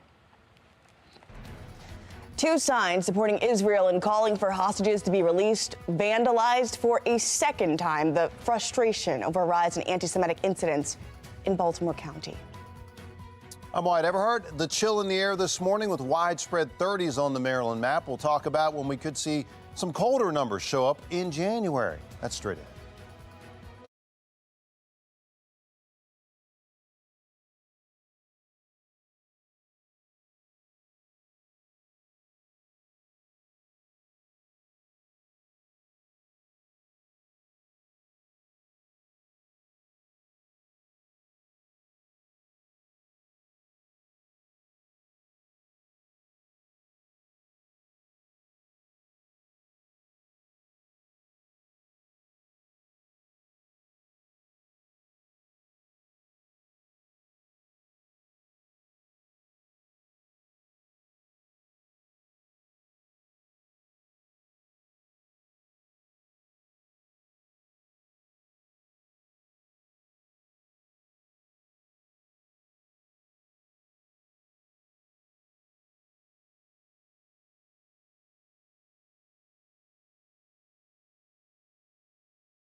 The ongoing war in the Middle East is having international impacts and local. We're also seeing a rise in anti-Semitic and anti-Palestinian incidents across the world. In Baltimore County, 2 signs of support of Israel have been vandalized for a second time. According to the Baltimore Hebrew congregation, the 2 signs were put at the corner of Park Heights Avenue and Slade Avenue over 2 months ago. They were first slashed and destroyed back on December 10th. The group then replaced them just to have them destroyed again Thursday night. Deeply disturbed that someone would impinge on our right to speak our mind. Deeply disturbed that anyone would object to a statement of bringing hostages home. Deeply disturbed that the property of a synagogue would be vandalized. And given the nature of friction in our world and our community, Baltimore is not immune to this. Not surprised that people act in such despicable ways. This is not the first anti-Semitic incident we are seeing here at home. Over the weekend, 2 Jewish homeowners taking part in the Miracle on 34th Street say they found smashed watermelons in their yards on holiday displays. Watermelons are a symbol of Palestinian solidarity. It's just heart, right? Like, I've lived here always. Right after I've cleaned up my watermelon, or after they stopped in front of my house and yelled at me, I went to 7-Eleven and I got called a dirty Jew. Baltimore City Councilwoman Odette Ramos weighed in on that incident. Ramos saying she spent time with families impacted by the vandalism, noting there's been a rise in anti-Semitic and Islamophobic incidents in Hampton this year. She added there's no place for hate in Baltimore. After the break, an unforgettable high five. Fox 45 is taking a look back at one of our favorite Maryland moments. Stick with us. You're watching Fox 45 Morning News Weekend Edition, all local, all morning.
Well, Birdland is buzzing with anticipation of the big bad birds of Baltimore gearing up for tomorrow's game. If the Ravens beat the Miami Dolphins tomorrow at 1, they're going straight to the top, baby, of the AFC.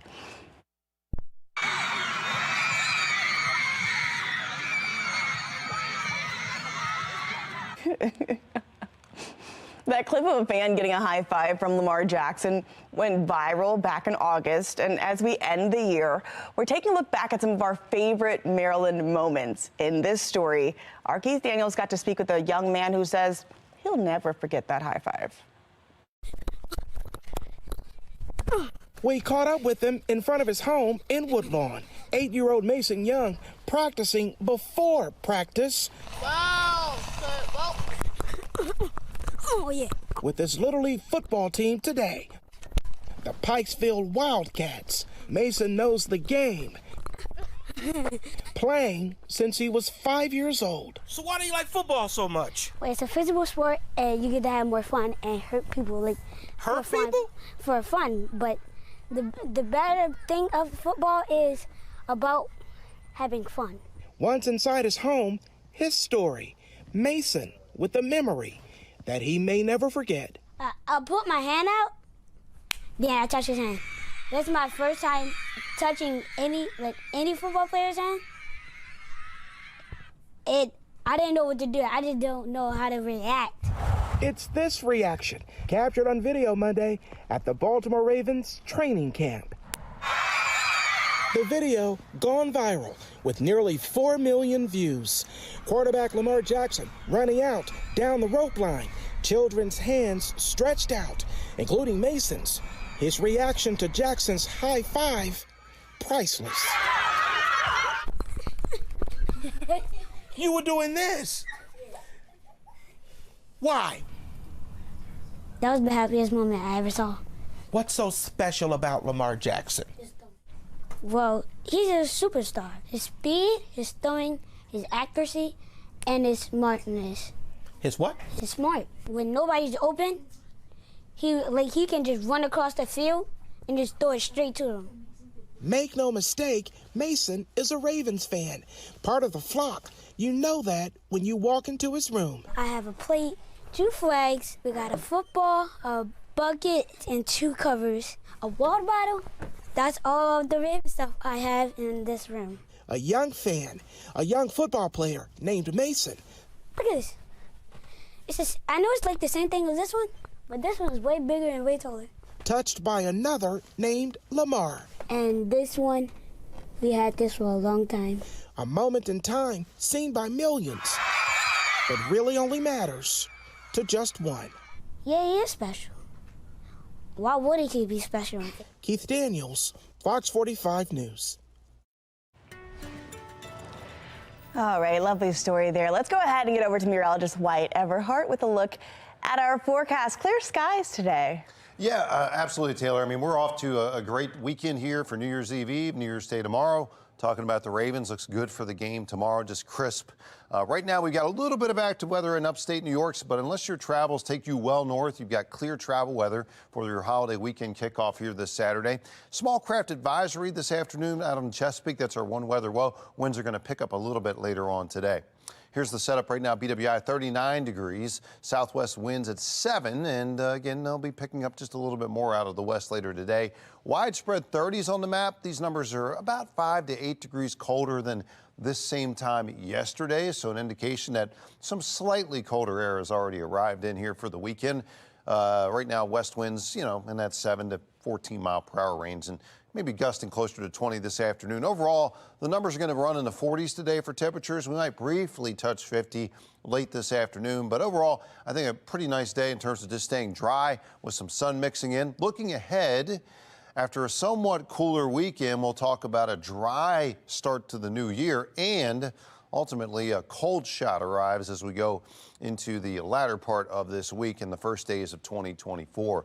Disturbance now moving well offshore of Maryland, never really brought any active weather to the area, and a front marching in out of the west. Weak boundary, but still one that will make its presence felt with a little more wind this afternoon and some chillier air mixing into the state as we go into New Year's Eve itself. Overall, we'll stay dry, but it will be colder by New Year's Eve night, that's for sure. And again, there's that round of snowy weather up in northern New England for travelers in that direction, something to be aware of. But otherwise, it's clear here across the central East Coast and out into the upper Midwest toward Chicago as well. You can see right now we're talking about just partly cloudy conditions on Future Scan today, and I think even brighter and sunnier for our Sunday around here. Good Ravens kickoff weather, chilly for the Dolphins. Hopefully they won't like that. And then we look at the setup into New Year's Day.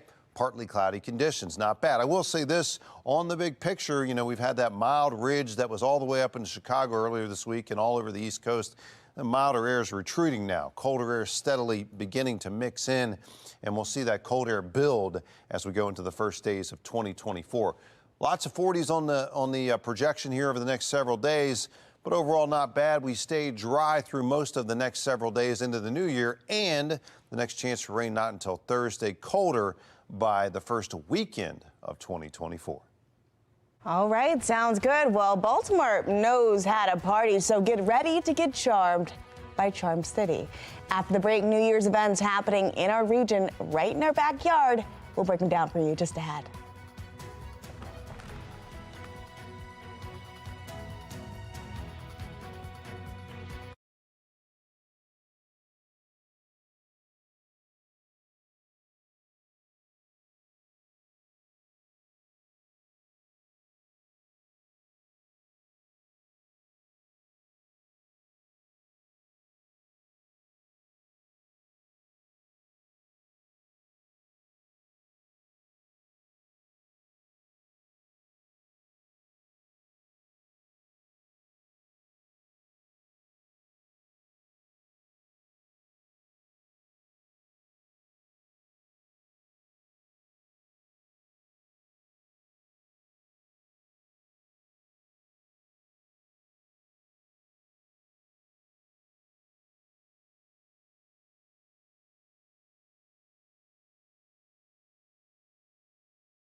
Well, preparations are underway at the Inner Harbor right now for the New Year's Eve celebration.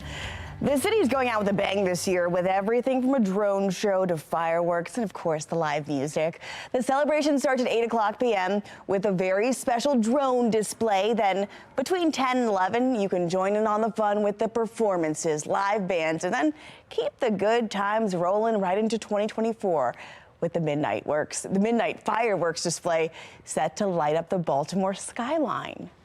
Yeah, we're really excited. You know, we've had an incredible year of winter on the waterfront, you know, from the ice rink and Christmas Village. And so we're going to close out the year with our partners over at BOPA. We're going to have live performances from a DJ. We're going to have Soul Cannon, Easy Jackson. It's going to be an incredible day. Now, if you need a fun event to do with the family before the show, why not grab your skates and slide your way into 2024? The Inner Harbor Ice Rink is open Sunday from 10 to midnight. And then on New Year's Day, you can go from noon to 10 p.m. Well, you can also party all night long in Towson. The Point Restaurant is having a celebration that starts at 6 p.m. Sunday. It goes all the way until 5 a.m. on New Year's Day. You can get your packages right now at thepointtowson.com. Each package that includes your party favors, your live music, and a champagne toast. But remember, if you are going out to celebrate this New Year's Eve, Maryland State Police are increasing their patrols on state highways. They're urging people to get a designated driver, a sober driver, or consider using public transportation. Rideshare is also an option to get to and from the festivities. State troopers across 23 police barracks will be conducting saturation patrols. These will happen in areas with high DUI likelihood. We've got a list of those areas for you on our website, foxbaltimore.com. All right, if you haven't bought enough this year, here's more on America's Steals and Deals. The following segment is sponsored by Knocking. You know, after a long day at work, I just love to come home and sit and relax. And in my house, we use the Calming Heat XXL for so many reasons. I love this heating pad, especially for its size and its weight. It doesn't move all around. It doesn't slip off those little ones that just fall here and there. It stays put.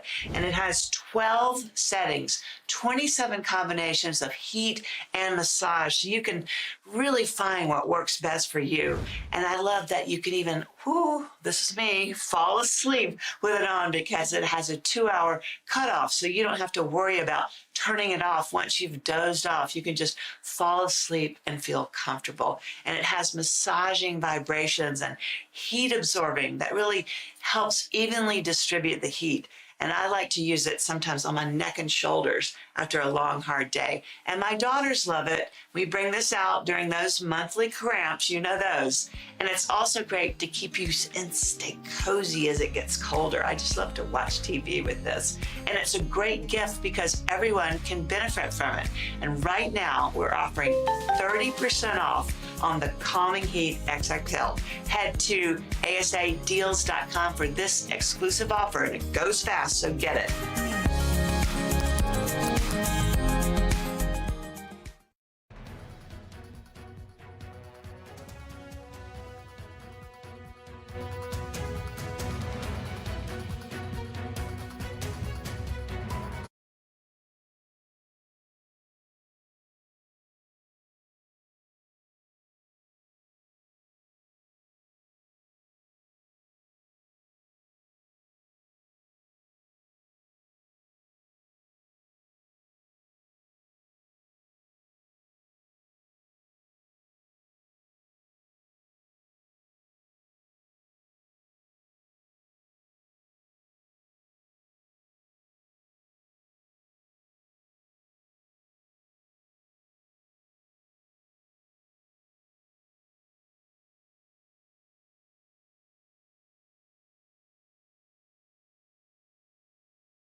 Conflicting statements raising ethical concerns over Mayor Brandon Scott's baby registry. Why some are worried it could be used to trade political favors.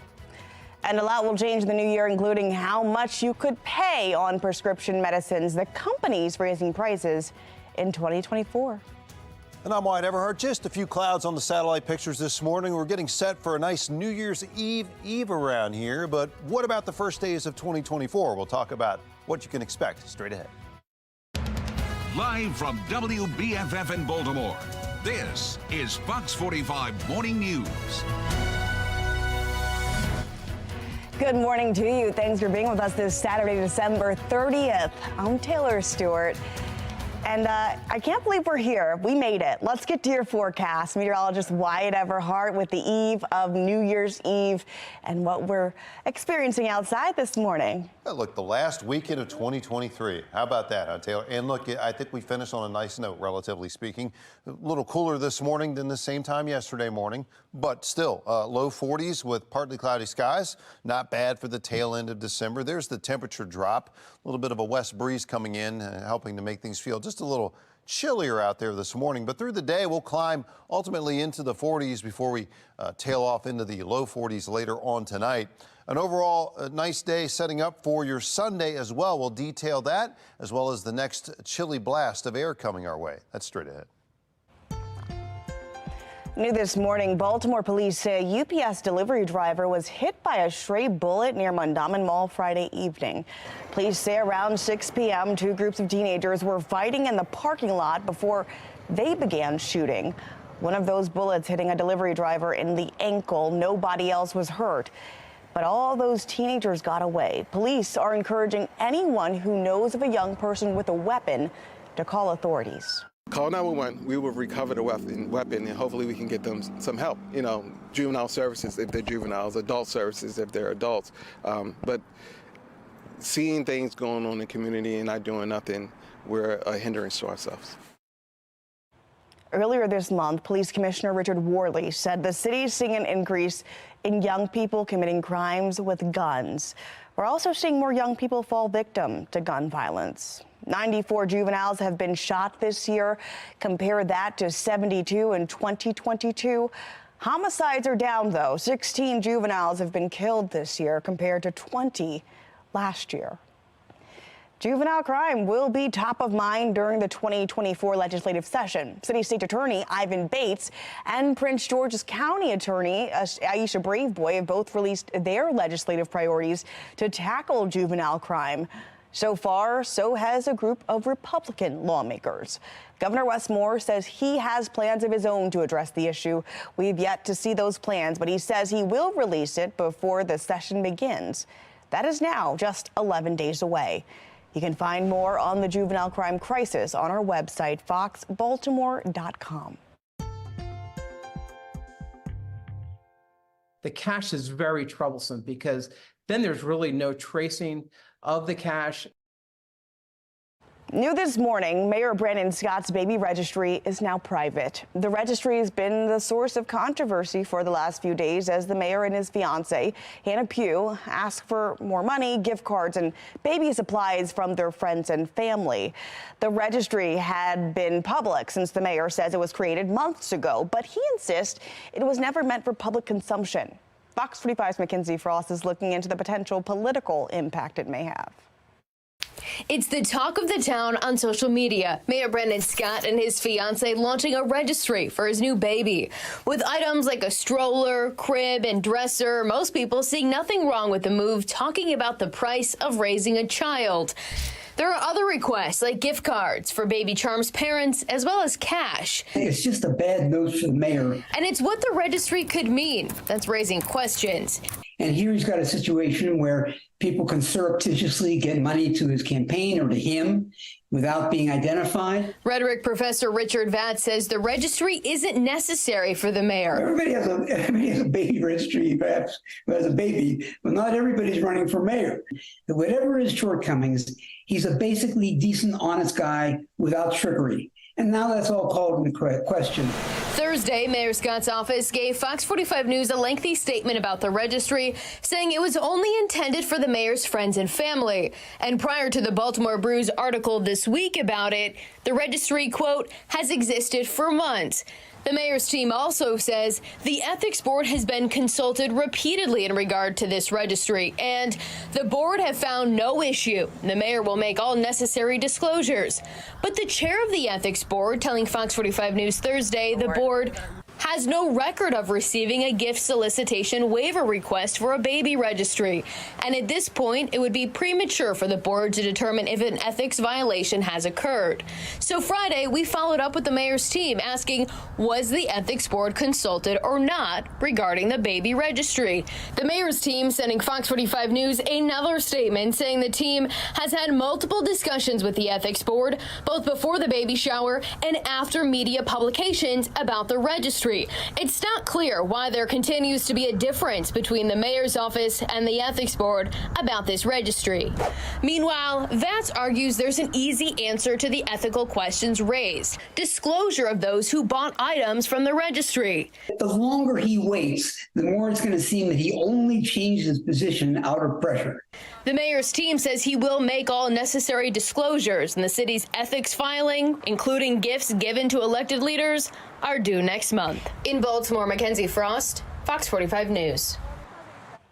The registry is drawing comparisons to the Mosby Legal Defense Fund.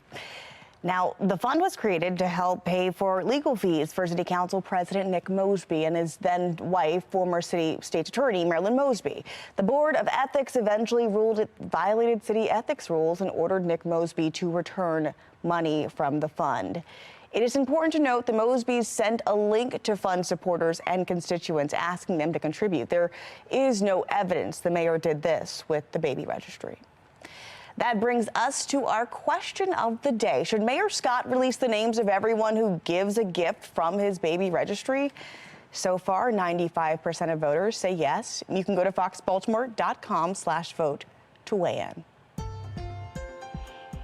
All right, now to some of the headlines around our state. This morning, Baltimore County Police are investigating a string of car thefts affecting several apartment complexes in Reisterstown. The thefts happened at the Village of Charlietown apartments and townhomes.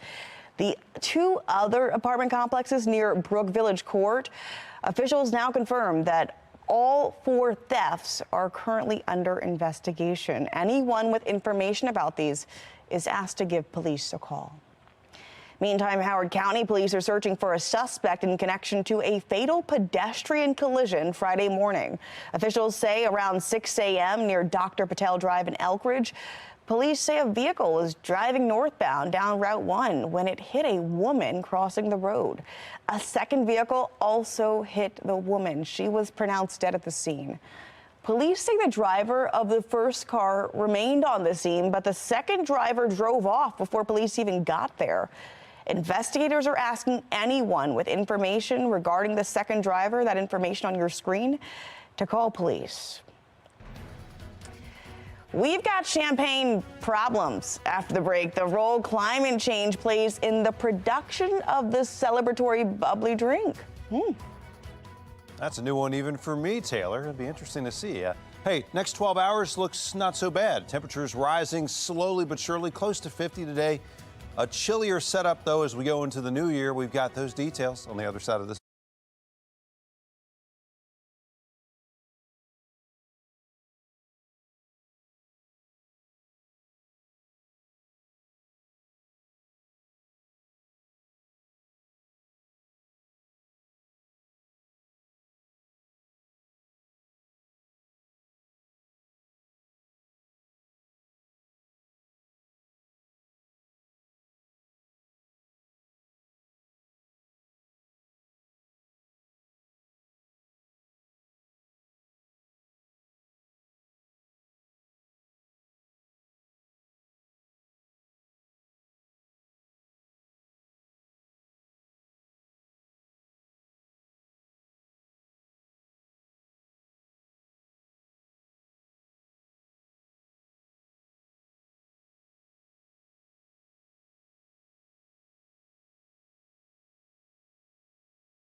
Topping your consumer news, a healthcare research firm says about 500 prescription drugs may see price hikes in January. It comes as big pharma companies prepare for the Biden administration to push back on higher inflation and manufacturing costs. Companies making the move to raise prices include Pfizer, Sanofi, and Takeda. It's customs to ring in the new year with a glass of champagne. According to data from Climate AI, climate change could dry up the supply of champagne by 2050. A representative explains that specific grapes used to make the beverage require warm, sunny days mixed with some cool nights for best results. Rising temperatures can make these cooler nights harder to come by, impacting your Pinot Noir, your Chardonnay, your Merlot, and your celebratory toast.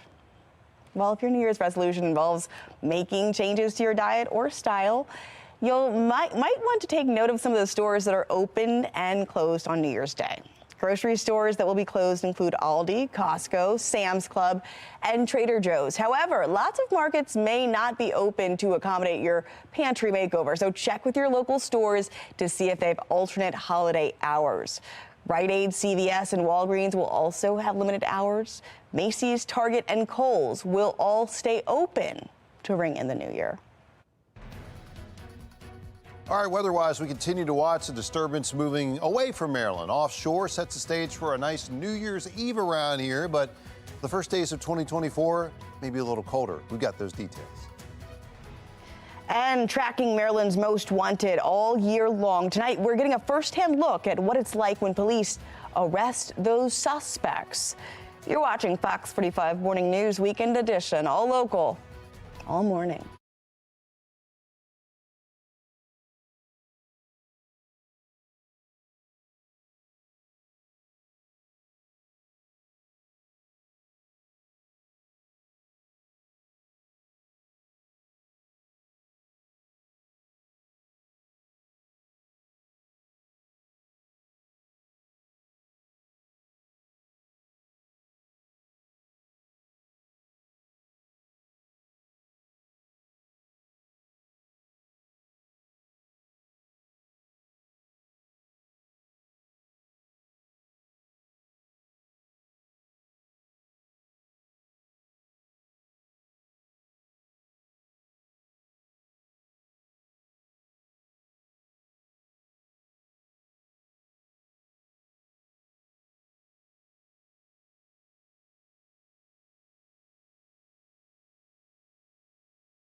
Right now, thousands of fugitives are wanted across Maryland, and each day, warrant apprehension teams descend into communities, risking their lives to take these violent criminals off the streets. In Maryland's Most Wanted special, Alexa Asheville takes us to the front lines with an exclusive look at the agents in action. It's 5:30 in the morning. The sky is still dark. Agents with the Capital Area Regional Task Force are on the move. Behind the wheel is Deputy U.S. Marshal Al Maresca. And over the radio, other members of the task force. They're actually articulating specifically everyone's team assignments. The team is on their way to Dundalk, a town in Baltimore County, and where investigators received information fugitive Michael Savoy has been hiding out. Savoy is accused of beating a man with a hammer and leaving him for dead following a road rage incident in Prince George's County. He's a 43-year-old black male wanted for attempted murder. Agents suit up and pull out. 6:11 a.m. Within minutes of surrounding the home, Savoy is handcuffed and taken into custody. The apprehension quick. We had gotten information from Maryland State Police that he was residing in this area, and so we followed up the leads, and as you can see, we successfully took him into custody. With Savoy in custody, agents are back on the road. 7:03. It's now daybreak. The task force has moved, gathering at an undisclosed location. Here, agents are briefed on the next fugitive. Aggravated assault with a gun, police charging a firearm. 40-year-old Rayan Bartley is accused of opening fire on a man following an argument and is believed to be hiding out in a home in Northeast Baltimore City. Agents have their assignments, load up, and head back out. 7:11 a.m. With weapons drawn, the task force surrounds the home, announcing their presence and ordering Bartley to surrender. But Bartley isn't coming out. Agents realize there are multiple people inside the home, adding more risk to the situation. We operate in tense, uncertain, and rapidly evolving situations, and at a moment's notice, things can go violent. The other occupants exit the home, but Bartley still inside. Agents move in through the front door. Outside, the task force maintains a perimeter. The U.S. Attorney for the District of Maryland, Eric Barron, arrives on scene. Some of these operations at his request. Our strategy has been focused, aggressive. Finally, the fugitive surrenders. Bartley is escorted out of the home in handcuffs. Deputy Marshal Maresca on the arrest. The suspect was hiding throughout the deep ends of the house. We knocked and announced, we made our presence known, and unfortunately, we don't know who bring y'all in. Everybody pretended like they didn't know what we were there for. We're bringing you your coat. Anything we can to de-escalate a situation that could potentially turn hostile, we do. 8:31 a.m. Agents are on to the next fugitive, Marche Cunningham, a 29-year-old mother wanted for child abuse. We're actually going to go to her place of employment to make sure she's not physically there before we go to the residence. Cunningham isn't at work. Agents will now move to her home in Fells Point. The historic district sits on the harbor and is one of Baltimore's most popular tourist destinations. 9:37 a.m.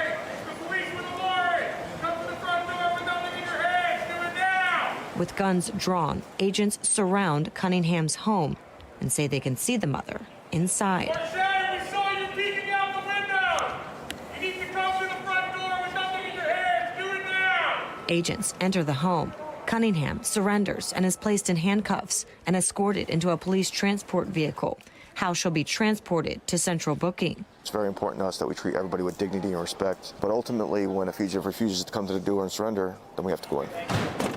Agents are back on the road and riding through the city of Baltimore. I got enough issues between my energy drinks. I don't need any other help getting to the grave. It's been a busy but successful morning. But the next fugitive, potentially the most dangerous. Eric Morton has been on the run for more than 4.5 years. The 36-year-old is wanted for attempted murder and armed robbery following a violent home invasion that took place in Pennsylvania back in 2019. 10:40 a.m.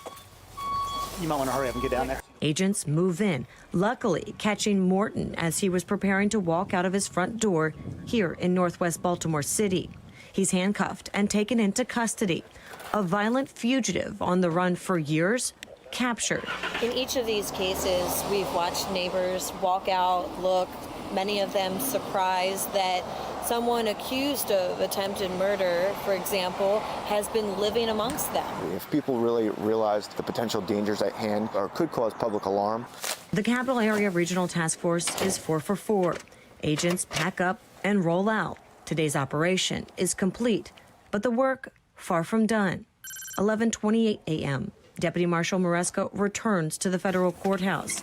In his office, stacks of blue folders, cases, warrants, for some of the most violent fugitives. In the state of Maryland alone, there's still over 10,000 open arrest warrants. And so while this operation comes to a close, this is really just the beginning. Until tomorrow, when agents are back on the front lines. Over the last few years, Maryland's Most Wanted has helped capture at least 100 fugitives wanted for violent crimes. In many of those cases, the leads were tips from viewers. And for that, we thank you. I'm Alexa Ashwell, and this is Maryland's Most Wanted. All right, let's go ahead and get another check of your forecast. Meteorologist Wyatt Everhart with a look at what we're expecting to be some clear skies in our region. Yeah, it looks good travel weather, right, Taylor? Okay. New Year's Eve, a lot of people trying to get where they're going, so to speak, to wrap up 2023. It's nice and clear in Maryland, all the way up to New York, all the way south down into Raleigh and Charlotte. I will say this, if you're going up to upstate New York, like towards Syracuse or northern New England, yeah, there's some light snow coming down in those areas. That's our only travel trouble spot per se. Only weather woe here locally today. You know, we'll see some gustier winds today out on the Chesapeake in particular, so small craft advisory is out there until 6 o'clock. 43 right now, BWI. You can see we've got some decent clear sky here mixed with the clouds. That'll be the case through much of the day today. The numbers beginning to warm up a little. We're in the low 40s from Rosedale to Essex, across through Baltimore out in Ellicott City. And these numbers about 5, 6, 7 degrees cooler than this same time yesterday, courtesy of a westerly breeze. So we're beginning to bring in some slightly cooler air for the weekend, and that will continue as we go into your Sunday as well. Upper 40s today. We might briefly touch 50 degrees this afternoon. Same thing really tomorrow for your Sunday. So it's a bit cooler this weekend, but ultimately dry weather continuing right into the start of the new year. And then a cold shot finally arriving for late weekend. By that point, we expect it, right? We'll be in the early days of January. You have to get some cold shots around here in January. Again, partly cloudy this morning. Main weather maker offshore wasn't really much of a weather maker, but a weak area of low pressure moving away from Maryland. And a weak cold front has washed out, but also still bringing in some slightly cooler westerly breezes as we go through the day today. So that mild air we've had for about 2 days straight being pushed away and off to the south and east. Future scan shows pretty quiet stuff here. Just partly cloudy today, much the same tonight, and actually a clearer setup. This is 1 o'clock Sunday. Looks like a lot of sunshine around for our Ravens game day Sunday. Be cool in the upper 40s, but a bright day, good looking weather for the game. And then in the Sunday, we're talking about, Sunday night into Monday, New Year's Eve itself into New Year's Day, just a few clouds, so pretty quiet. I will say this, that mild air ridge that's been in place for the East Coast and the midsection of the country, it's breaking down. The warm air is retreating, colder air flushing in. So we're in the 40s for much of the outlook here into the first days of 2024. And then that cold air reinforced for the first weekend of 2024. But for this last weekend of 2023, pretty nice stuff.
All right, trending now, it is that time of year when one of arguably the coolest presidents shares his annual list of favorites, movies, books, and music of 2023. We're talking about President Barack Obama sharing his separate posts from each category on social media, starting with his picks for best books, which include The Heaven and the Grocery Store by James McBride.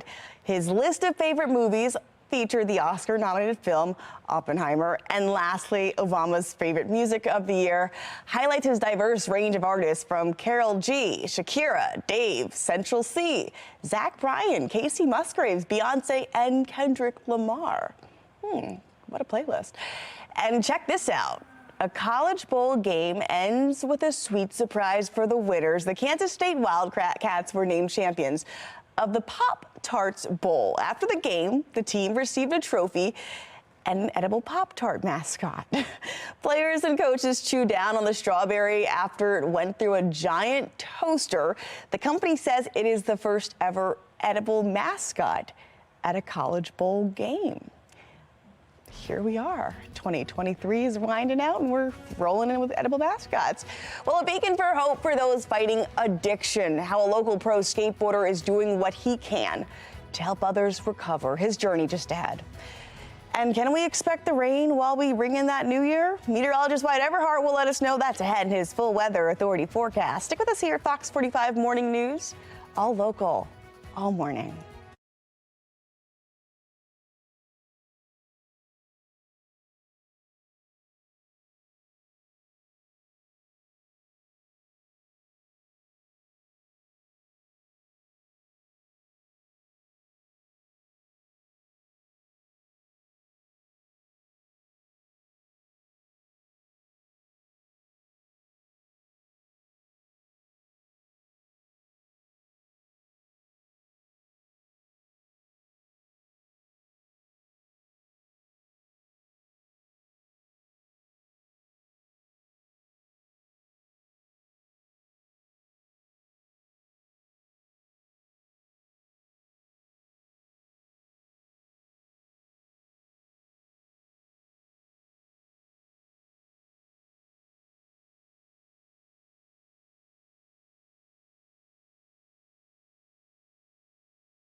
Live from WBFF in Baltimore, this is Fox 45 Morning News. Oh, good morning to you. 9:30, that sun is breaking through the clouds, just barely. It's December 30th. I can't believe it, but we're here. I'm Taylor Stewart. Thanks for being with us. It's time to talk about your forecast because I'm guessing folks are getting the dog walked right now, maybe getting their New Year's plans together. Meteorologist Wyatt Everhart is here with how we should be thinking about this upcoming break, celebration, all the above. Look, I mean, a lot of us had not us, but a lot of people had the whole week off, right? So why not end on a nice weather note? I think we will this weekend. Partly cloudy sky this morning, but, you know, some sunshine for much of the day. Even brighter conditions, I think, for New Year's Eve itself tomorrow. That'll be nice. weak frontal boundary pushing it out of the west and a little disturbance moving offshore. But none of those really a big factor for us. Other than those slightly chillier conditions today. We're down about 7 degrees from the same time yesterday in Baltimore. But still, you know, sun mixed with clouds today. Temperatures in the 40s, climbing to close to 50 late today. That won't be bad. And then as we look at the overall setup, I think we're going to see much the same again for New Year's Eve. However, the early days of 2024 do show some colder conditions. We've got those for you in just a few. All right. Well, traveling the world as a pro skateboarder is a dream for most kids, but one Baltimorean made that dream a reality. He was on TV with some of the biggest names in the sport, but for Brandon Novak, skateboarding became secondary to addiction. Fox 45's Mackenzie Frost and photojournalist Nathan Aaron found out how Novak is using his journey to lift others out of their own struggle. I could be anywhere in the world doing whatever I like, and the place I want to be the most is here every morning with them. I understand that people aren't here by way of like winning the lottery. We end up here because we've endured a lot of hardships. This building is a beacon of hope. For whatever reason, I just heard the message this time. A chance at a new life with recovery at the center, and inside, hope is not lost. Because I always say that, you know, the disease of addiction is not a death sentence. You see how difficult recovery can be, even for someone you've probably seen on TV. This skateboard encapsulates me as a whole. This is, I could just shut up and just point to this, and this is my career. Brandon Novak, a kid from Baltimore with a skateboarding dream. Turning pro, touring the world, appearing on an MTV hit show. Give me a 10! With some of the biggest names in the skateboarding world. I'm Brandon Novak, and this is Belt Sanders Skates.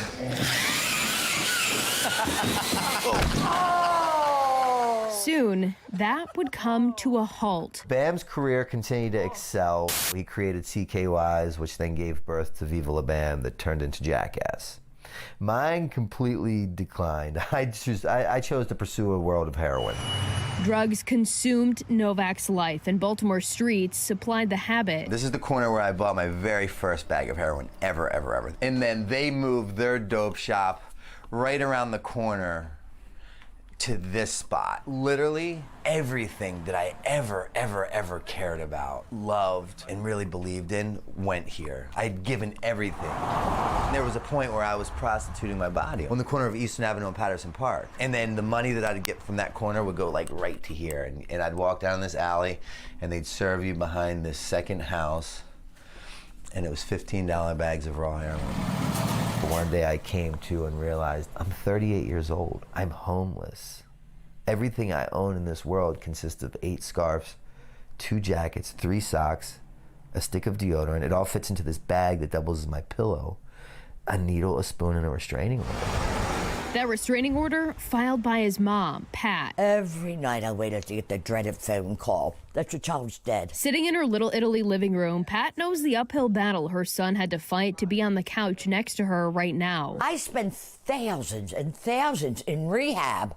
I had him in so many rehabs, I even bought him a cemetery plot. That's how bad things were. And I was crying after Mass, and Father Mike, he came up, he said, "What is it, Pat? Is it Brandon again?"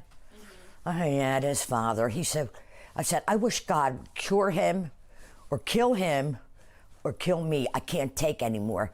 And he screamed at me. He said, "Don't you ever say anything like that. God has plans for him and you don't know what they are." She would soon learn God did have a plan. Rehab after rehab after rehab. But it was lucky number 13 when sobriety stuck. So on my 5th year anniversary, I opened up a men's sober living house in Wilmington, Delaware, called Novak's House.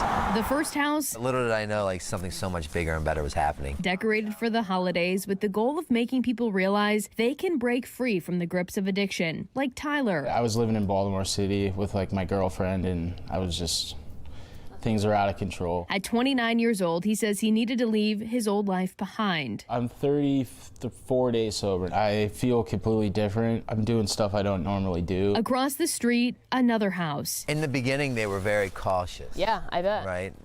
truth be told, no one really wants a recovery house next to the house that they own. Down the street, you'll find more of Novak's houses. And he says the community has warmed up to these guys living here, trying to get their lives on track. It's important to be a part of your community. It's important to stand for something. It's important to, like, believe in where you rest your head. Yeah. And the community in which you exist in. Like, that matters. A total of 6, each house is set up for different stages of sobriety. The newest venture for Novak is redemption. I'm a firm believer of the power of prayer. I know that it was not by my design that I ended up in this place. I wasn't clever enough to create this outcome for myself. Again, skateboarding just kind of encapsulates who I am, and this graphic speaks exactly as a testament of where I came from to where I'm at today. And that's what allows me to get through to a lot of the demographic that I work with. A treatment center. We can have our morning meeting and figure out, like, where exactly you're at. Where every morning Novak leads a group meeting. Experience the steps, find a higher power, do these things consistently. I did that. I brought the body, I brought the body, I brought the body, I brought the body, and then one day the mind just started to follow. At Redemption, skateboarding and recovery are woven together, and sometimes it's Novak's past that has led others to sit in these chairs now. I'm gonna get help from like a skateboarder, and I am a skateboarder. These guys all speak my language. At 85 Days Sober, group offers Anthony Agresta the chance to talk about honesty and staying on track. I stole. And not that I haven't stolen things of like paramount more like importance or whatever. Like, I've stolen time from people. That's the ultimate commerce. I'm an honest man now. You know what I mean? Like, I did something wrong and like I see that, but like I want to do it. I want to create an action behind that or whatever to like make an amends for that. At the end of the meeting, this too could be the last time you ever sit in a program trying to figure out how you got here. Novak tells each person, stick around, man. Don't buy into that voice. They too can beat their addiction. Love you. I felt how you feel too. There's nothing different between you and I, all right? I love you, buddy. You're gonna be all right. Novak's houses and treatment center are in Delaware, but eventually he says he wants to bring his work back to Baltimore. Absolutely. And to be completely honest, it will happen. It will. I tell people all the time, be careful what you ask for in recovery, because if you stay sober, you'll get it. And in the end, it's like I died, went to heaven. And Father Mike was right. God had other plans for him. Those plans from God are now taking shape as having faith in other people. None of this was done by my design. I did not graduate high school. I got my GED in the penitentiary, and that's all a direct result of my addiction. But today I'm blessed with the ability to provide help. In Baltimore, Mackenzie Frost, Fox 45 News. If you or someone you know is struggling with addiction, Brandon Novak says you can reach out at the number on the bottom of your screen there. You can find more information about Novak's Health and Redemption Treatment Center in our story on this website, foxbaltimore.com. Everything is on the line for the Birds. How Baltimore is showing off their purple pride ahead of tomorrow's huge matchup against the Dolphins. Yeah, chill in the air this morning in the low 40s. We're going to do it again for your New Year's Eve. We'll talk about some change, though, for 2024. It's straight ahead. Coming up this week on Full Measure, much attention is focused on events in the Mideast, but America's closest adversary in terms of proximity is the communist island nation of Cuba, where the U.S. restricts trade. We'll make a rare trip to the communist island nation to investigate concerns about its alliances with U.S. adversaries like China. The Mideast war has triggered a new tide of anti-Semitism in the U.S. We'll explore the rise in anti-Jewish attacks and how such a thing could happen in America. And the anti-Israel terrorist group Hezbollah gets its backing from U.S. adversary Iran. We'll explore the funding behind the Islamic extremist group and the role it plays in the current Mideast war. That's this week on Full Measure.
All right, Birdland, we're buzzing, all of us with anticipation for the big bad birds of Baltimore, gearing up for the major game tomorrow. If the Ravens beat the Miami Dolphins tomorrow at 1, they could clinch the AFC's top seed. So let's see how our Fox 45 viewers are showing off their purple pride ahead of the big matchup. Take a look at this. Adrian sending us these photos of her and Alistar celebrating Purple Friday with some rockin' shades, of course, donning that good old purple and the Ravens gear there. And here's little Miss Gracie, who's so cute in her tutu. Too cute in her tutu Ravens dress. Look at that. She is showing off her purple pride, and this was her final day at school. Thanks for sending us these, Lisa.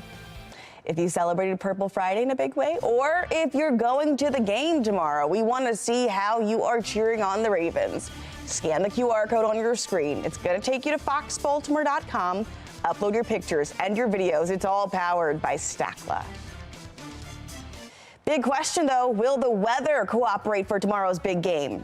Meteorologist Wyatt Everhart has the full forecast for us. It is breakdown just ahead. Plus, 2023 was quite a year for entertainment. Still ahead, the movies, the music, and the mayhem we all saw from Hollywood in 2023. Stick with us. You're watching Fox 45 Morning News Weekend Edition. All local, all morning.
Showbiz in 2023 included lots of awards, blockbusters, box office bombs, and a whole lot of certain music superstars. Tom Rogers has a look at the entertainment of the year.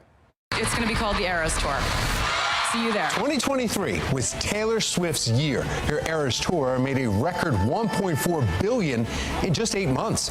And when Time Magazine's Person of the Year, a first for a musician, announced a film version, studios changed other movies' release dates to avoid competing with her.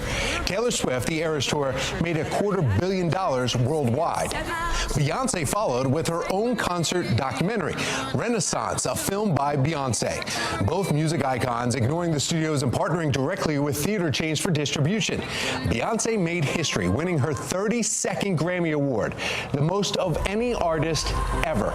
Viola Davis's Grammy win for the audiobook of her memoir made her the latest EGOT, or Emmy, Grammy, Oscar, and Tony winner. Every rejection, every disappointment has led you here. Everything Everywhere All at Once dominated the Oscars, winning Best Picture and Acting Oscars for Michelle Yeoh, Ki Hwa Kwan, and Jamie Lee Curtis. It is the best day ever. So is yesterday, and so is tomorrow, and every day from now until forever.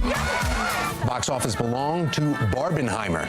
With Barbie set to debut the same weekend as Oppenheimer, internet users dubbed the duo as Barbieheimer, and cast members went online urging audiences to watch the films as a double feature.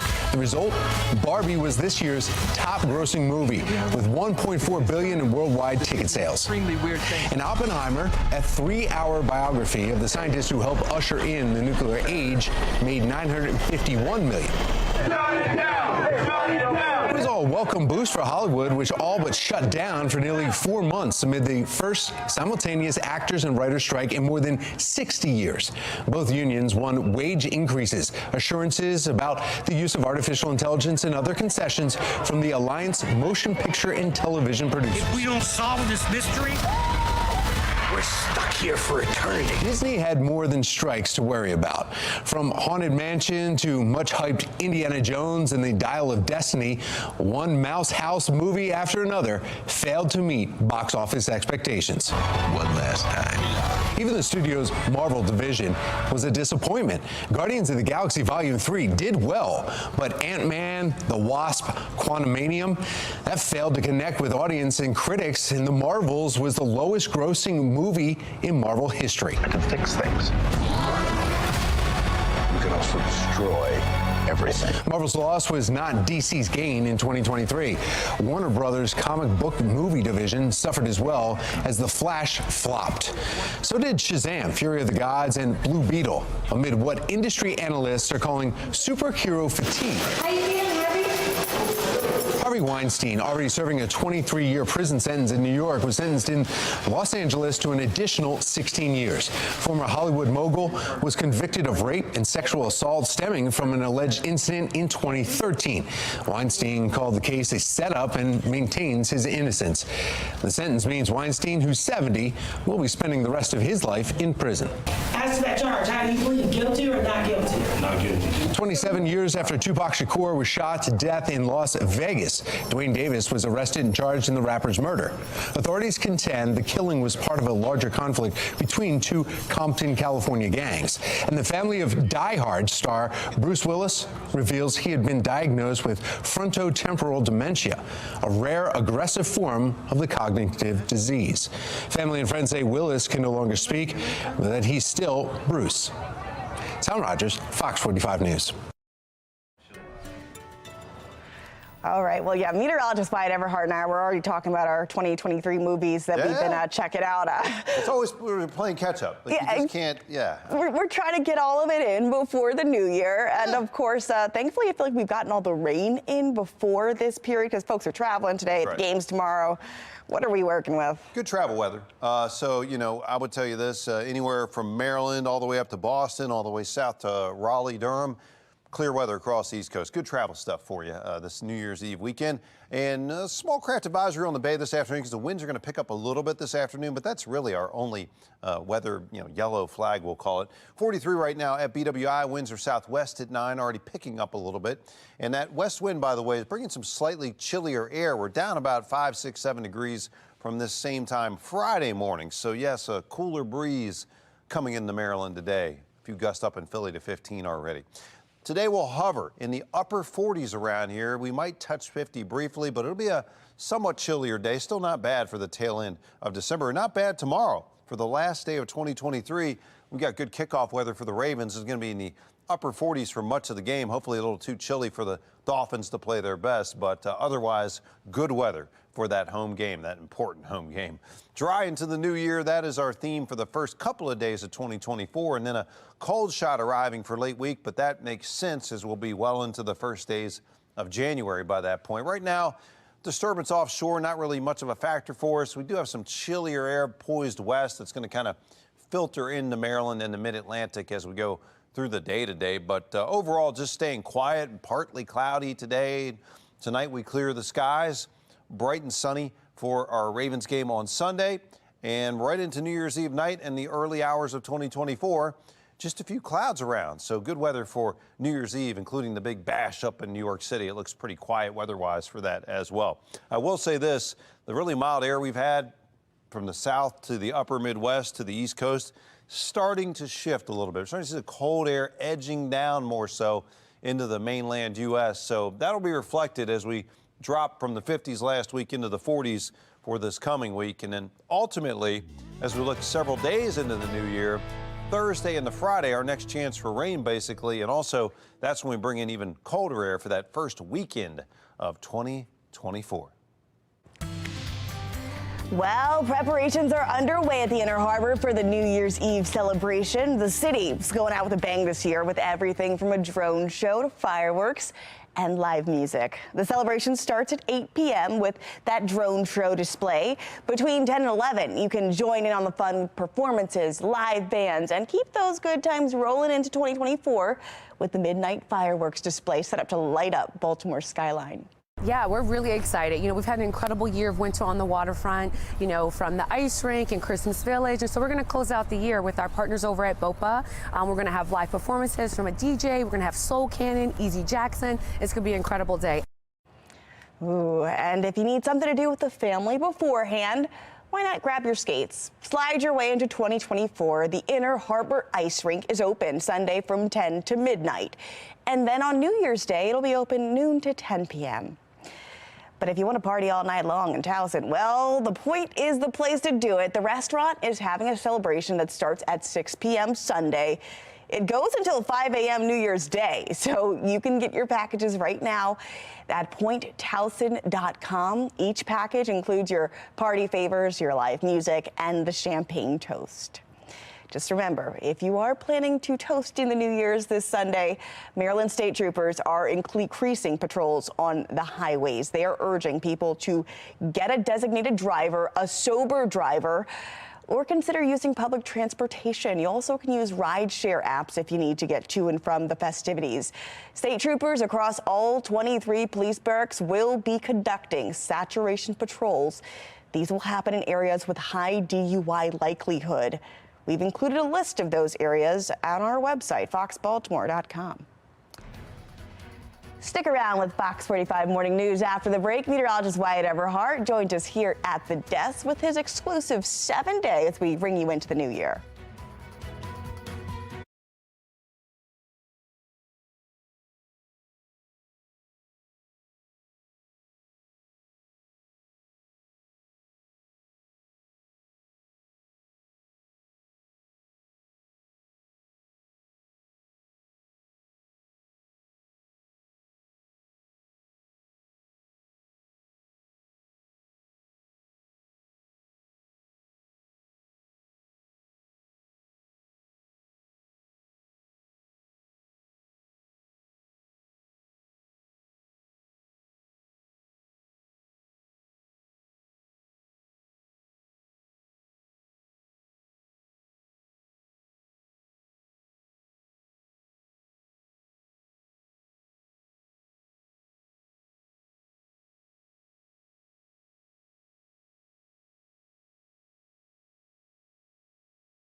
Okay, 10-day forecast, Taylor. Okay. You know, look, I mean, we end 2023 on a pretty nice weather note, hit 50 both days, and then into the 40s for those first days of January. But, you know, we stay dry, and that's good for everyone going out tomorrow night, right? Look, stay dry. Look, the 50s on New Year's Eve, you got to think there's people running around their coats with their, no umbrellas this year. That's right. Yeah, we've seen it rough in New York, right? Some years. Yeah. This year, not bad. Maybe the Dolphins aren't ready for the weather. We'll see. That's what I want to do.